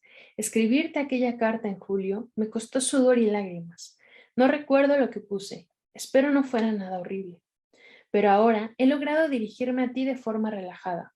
Al parecer, lo que yo necesitaba era esto: aire puro, un lugar tranquilo y apartado del mundo, una vida ordenada, ejercicio diario. Es magnífico ser capaz de escribirle a alguien. Sentir que quieres comunicarle tus pensamientos, sentarte a la mesa, coger una pluma y escribir unas líneas me parece algo maravilloso. Aunque al expresarlo en palabras, quede una pequeña parte de lo que quiero decir. No importa. Solo por tener ganas de escribirle a alguien, ya me siento feliz. Son las 7:30 de la tarde, ya he cenado, acabo de tomar un baño. Todo está en silencio y al otro lado de la ventana todo está negro como boca de lobo. No hay ninguna luz. Las estrellas siempre se ven nítidamente, pero hoy está nublado. La gente de aquí conoce muy bien las constelaciones y me dice, aquella es Virgo, aquella es Sagitario. Puesto que aquí al caer la noche no hay nada que hacer, todos se han convertido en expertos. Saben mucho de pájaros, de flores y de insectos. Cuando hablo con ellos, comprendo que soy una ignorante en muchos campos, pero no creas, esta es una sensación muy agradable. Aquí vivimos 70 personas. Además están los de la plantilla, médicos, enfermeras, personal administrativo y demás, que serán poco más de 20. Las instalaciones son enormes, así que el número total no es tan alto. Al contrario, decir que el lugar está desierto se acercaría más a la verdad. Es un terreno espacioso, inmerso en la naturaleza, donde todos llevamos una vida tranquila, que a veces tengo la sensación de que este es el mundo real, pero no es así. Por supuesto, esto es posible porque todos vivimos bajo unas condiciones especiales. Juego al tenis y el baloncesto. Los equipos están compuestos por una mezcla de pacientes, palabra odiosa pero no hay de otra, y de personal de la plantilla. Me sucede algo extraño. Durante el juego, cuando miro a mi alrededor, dejo de discernir quién es quién y todos me parecen deformados. Un día se lo dije a mi médico y me respondió que mi impresión era en cierto modo correcta. Me explicó que no estamos aquí para corregir nuestras deformaciones, sino para acostumbrarnos a ellas. Afirmó que uno de nuestros problemas es la incapacidad de reconocerlas y aceptarlas, y que al igual que todos los seres humanos, tenemos un modo peculiar de andar, de sentir, de pensar y de ver las cosas que por más que intentemos corregirlas, jamás lo conseguiremos. Al contrario, si intentamos corregirlas a la fuerza, únicamente lograremos que se resientan otros aspectos. No hace falta decir que esto es una simplificación y que solo recoge una parte de los problemas que tenemos. Pero entendí muy bien lo que trataba de decirme. Tal vez somos incapaces de adaptarnos a nuestras deformaciones y por lo tanto, posiblemente no podamos aceptar el dolor y el sufrimiento que realmente provocan. Estamos aquí para huir de todo ello. Mientras nos quedemos aquí, no haremos sufrir a los demás, ni los demás nos harán sufrir a nosotros, porque todos nosotros sabemos que estamos deformados. Esto es lo que nos distingue del mundo exterior. En él, mucha gente vive sin ser consciente de las deformaciones, pero en este pequeño mundo, la deformación es la premisa. La llevamos en nuestro cuerpo, al igual que los indios llevan en la cabeza las plumas que indican la tribu a la que pertenecen. Vivimos en silencio para no herirnos los unos a los otros. Aparte de hacer deporte, cultivamos hortalizas, tomates, berenjenas, pepinos, sandías, fresas, cebolletas, coles, nabos, etc. Lo cultivamos casi todo. También tenemos un invernadero. La gente de aquí sabe mucho sobre el cultivo de las hortalizas y les encanta. Leen libros, invitan especialistas y se pasan de la mañana a la noche discutiendo cuál es el mejor abono, la calidad de la tierra y cosas por el estilo. También a mí me ha llegado a apasionar el cultivo. Es maravilloso ver cómo las frutas y las verduras van creciendo día a día. ¿Has cultivado sandías alguna vez? Las sandías tienen una redondez que recuerda la de un animalito. Nos alimentamos de las verduras y de las frutas que cosechamos. Por supuesto, a veces sirven carne o pescado, pero acaban por no apetecerte. Las verduras son tan frescas y deliciosas. A menudo salimos al campo y recogemos las verduras silvestres y setas. También tenemos especialistas en eso. Pensándolo bien, estamos llenos de especialistas que nos enseñan cuáles son buenas y cuáles no. Comprenderás que haya engordado 3 kilos desde que llegué. Es decir, estoy en el peso ideal, gracias al ejercicio y a comer bien a horas fijas. Durante el tiempo restante leemos, escuchamos música, hacemos puntos. No hay ninguna radio o televisión, pero a cambio disponemos de una biblioteca muy completa y de una discoteca con una gran colección de discos, en la que puedes encontrar desde la integral de sinfonías de Mahler a discos de los Beatles. Y yo siempre pido discos de préstamo que luego escucho en mi cuarto. El problema de esta institución es que una vez dentro, ya no quieres salir. Quizá todos tenemos que irnos. Aquí nos sentimos tranquilos y en paz con nosotros mismos. Nuestras deformaciones parecen naturales. Sentimos que estamos recuperados, pero no tenemos la certeza de que en el mundo exterior nos acepten. Mi médico dice que ya ha llegado el momento de que inicie los contactos con personas de afuera. Las personas de afuera son gente normal, del mundo normal, aunque yo solo recuerdo tu cara. Por alguna razón no me apetece demasiado ver a mis padres. Están tan preocupados por mí que verlos y hablar con ellos hace que me sienta miserable. Además, hay varias cosas que debo explicarte. No sé si lograré hacerlo, pero son cosas importantes que no puedo dejar pasar. A pesar de todo, no quiero ser una carga para ti, ni para nadie. Es lo último. Tu cariño hacia mí me hace feliz. Solo estoy tratando de ser sincera y expresarte mis sentimientos. Quizá yo necesite tu cariño en estos momentos. Si en lo que he escrito hay algo que te molesta, te pido disculpas. Perdóname. Tal como he dicho antes, soy un ser más imperfecto de lo que tú crees. A veces lo pienso. Si tú y yo nos hubiéramos conocido en circunstancias normales y nos hubiéramos gustado, ¿qué hubiera ocurrido? Si yo hubiera sido normal y tú hubieras sido normal, que lo eres, y si Kizuki no hubiera existido, ¿qué hubiera ocurrido? Pero hay demasiados sí. Al menos estoy esforzándome en ser una persona más justa y honesta. Es lo único que puedo hacer por ahora. Y así quiero expresarte mis sentimientos. En esta institución, a diferencia de los hospitales, las horas de visita son libres. Con que llames un día antes podrás verme siempre que quieras. También podrás comer conmigo o incluso alojarte aquí. Ven a visitarme cuando puedas. Tengo muchas ganas de verte. Te incluyo un mapa y siento haberme extendido tanto. Leí la carta desde el principio una segunda vez. Luego bajé y compré un refresco de cola en la máquina expendedora. Volví a mi habitación y mientras la bebía, volví a leerla. Después me metí las 7 hojas de papel en el sobre y lo dejé encima de la cama. En el sobre de color rosa estaba escrito mi nombre y mi dirección con una letra picuda y demasiado pulcra, tratándose de una chica joven. Me senté a la mesa. Me quedé unos instantes contemplando el sobre. En el remitente ponía Residencia Ami. Era un nombre extraño. Tras darle vueltas al nombre unos 5 o 6 minutos, decidí que tal vez venía de la palabra francesa ami, es decir, amigo. Guardé la carta en el cajón del escritorio, me cambié de ropa y salí.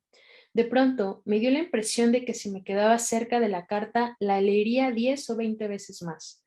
Vagué sin rumbo por las calles de Tokio. En domingo, tal como en el pasado había hecho siempre con Naoko. Iba recordando su carta línea a línea mientras deambulaba por una y otra calle. Al anochecer, volví a la residencia. Hice una llamada de larga distancia a la residencia Ami, donde se encontraba Naoko. Respondió la recepcionista. Me preguntó qué deseaba, le di el nombre de Naoko y quise saber si era posible visitarla durante la tarde del día siguiente. Ella me preguntó cómo me llamaba y me rogó que volviera a llamar al cabo de media hora. Después de la cena, cuando volví a llamar, la misma mujer me dijo que la visita era posible y que me esperaban. Le di las gracias, colgué, metí en mi mochila una muda y los productos de aseo. Hice tiempo antes de dormirme leyendo La montaña mágica y bebiendo brandy. Cuando logré conciliar el sueño, era la 1 de la madrugada. Y bueno, con esto termina este breve capítulo 5, ¿no? Y ya veremos, ya quiero leer el 6. La verdad es que me quedé muy picada sabiendo qué va a pasar ahí. Pero bueno, por lo pronto, y porque ya se nos está acabando aquel tiempo, yo quise retomar algunos de los párrafos de la carta que Naoko le escribe a Watanabe y reflexionar acerca de cosas que nos competen seguramente a todos o a la mayoría de los que estamos acá, ¿no? ¿Qué es lo justo, lo honesto o lo universal, ¿no? Hace poco escuchaba a alguien decir, no está bien, no está mal, ¿no? O no es bueno o es malo, simplemente es, simplemente está, ¿no? Entonces, creo que esta concepción de Naoko de decir, bueno, hay otras cosas que le importan más a las chicas de mi edad. Sin embargo, yo ahora estoy muy enfocada en descubrir qué es lo justo, qué es lo honesto y qué es lo universal, ¿no? Y creo que es algo, un ejercicio de reflexión que cualquiera podríamos hacer con cualquier circunstancia y que nos daría una nueva perspectiva de esa misma, ¿no? En otro de los capítulos dice también, ¿no? ¿Qué tanto?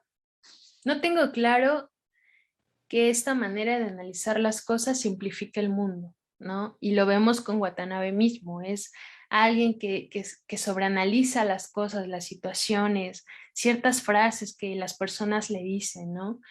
Ciertos momentos que va viviendo y que de eso realmente le ayuda a comprender de una manera simple lo que está pasando. Creo que es todo lo contrario, ¿no? No sé ustedes qué piensan, pero a mí me parece que contrario a lo que se intenta hacer, ay caray, es más bien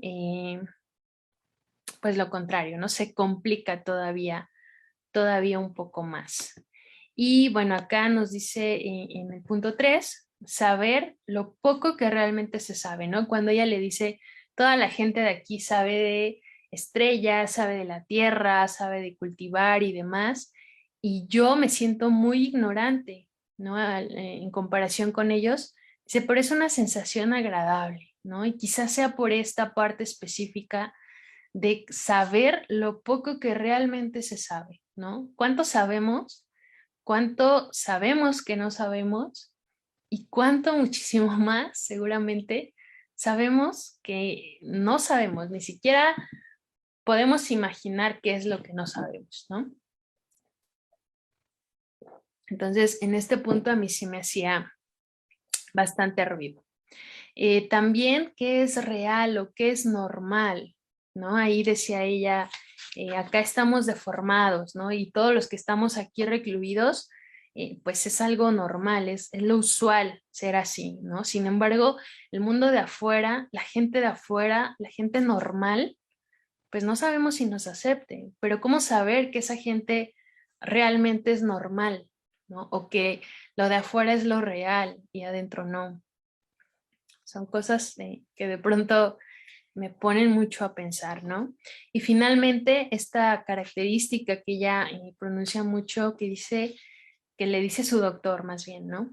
Esta incapacidad de reconocer y aceptar, que es el problema del ser humano, reconocer y aceptar, pues a veces lo bueno, pero la mayoría de las veces lo malo, ¿no? Y lo malo quizá también en nosotros mismos, en nuestro actuar, en nuestro pensar, en nuestro sentir, en nuestro decir, ¿no? Entonces, a mí me llamó bastante la atención esto que Naoko le escribe a Watanabe, me parece, además, son 7 hojas, dice acá, pero todas llenas de verdad, ¿no? Todas en un sentido muy maduro, muy sensato, muy honesto, además, dice también ella, ¿no? Y pues es lo que es ahora la situación que está viviendo Naoko, y de pronto a Watanabe le vuelve a revolver sus propios fantasmas, ¿no? Sus mismos debrayes existenciales, y yo creo que a la mayoría de los que leemos estas líneas, ¿no? Entonces, bueno, eso es lo que a mí me vibró, y no sé si alguien quiera compartirnos algo al respecto de lo que leyó en este capítulo 5 ya para ir cerrando la sesión.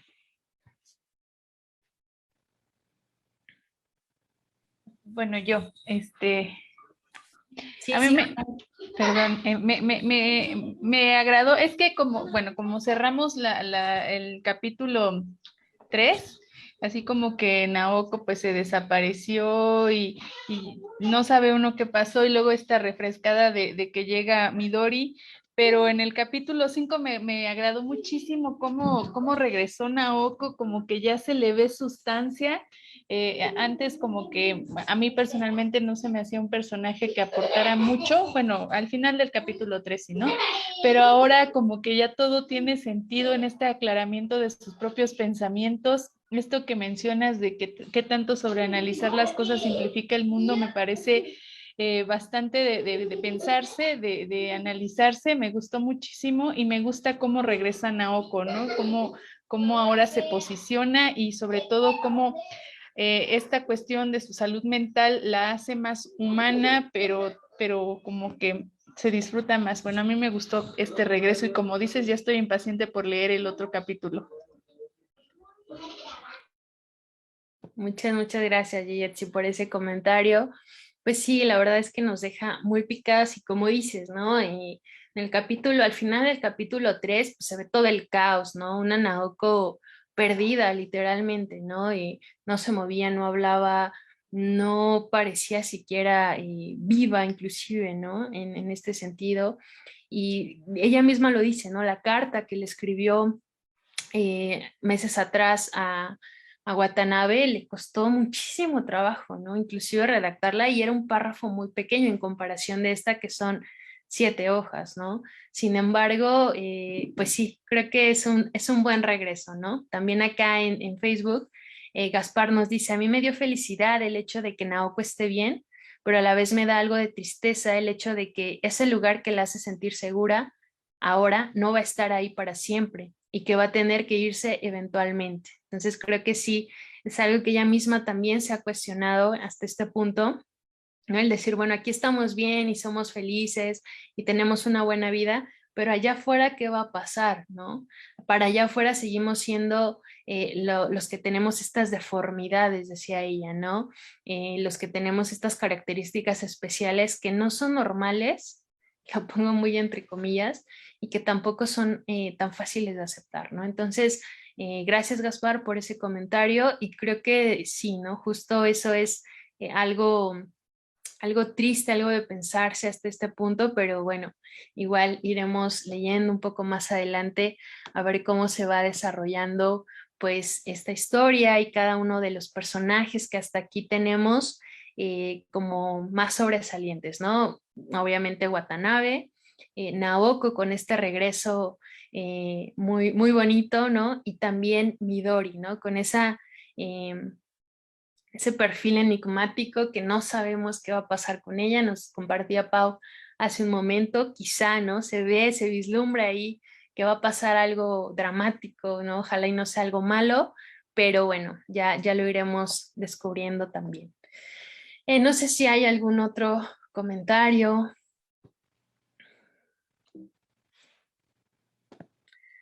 Bueno, y ya para cerrar, porque ya nos extendimos hoy sí bastante en el tiempo, solamente invitarles a nuestra próxima sesión. Vamos a tener un poquito más de tiempo para prepararnos en la lectura de este capítulo 6, que es el que nos toca analizar en la sesión 3. La sesión 3 va a ser el 5 de octubre, martes 5 de octubre a las 6 de la tarde. Por acá mismo les estaremos esperando. Son los mismos datos de reunión para los que se unen aquí en el Zoom. Y si no, bueno, la transmisión en nuestra página de Facebook también estará activa. Entonces, pues ahí los esperamos, ahí nos vemos. Y bueno, expectantes de lo que va a pasar en este capítulo 6, que ya el 5 nos dejó un tanto picados, ¿no? Entonces, pues agradecerles una vez más por esta compañía que nos ofrecen, por también todos sus aportes que enriquecen mucho la lectura y este espacio. Y bueno, que tengan una excelente noche. Nos vemos el 5 de octubre. Linda Gracias, noche. hasta luego. Gracias a ustedes. Buena noche.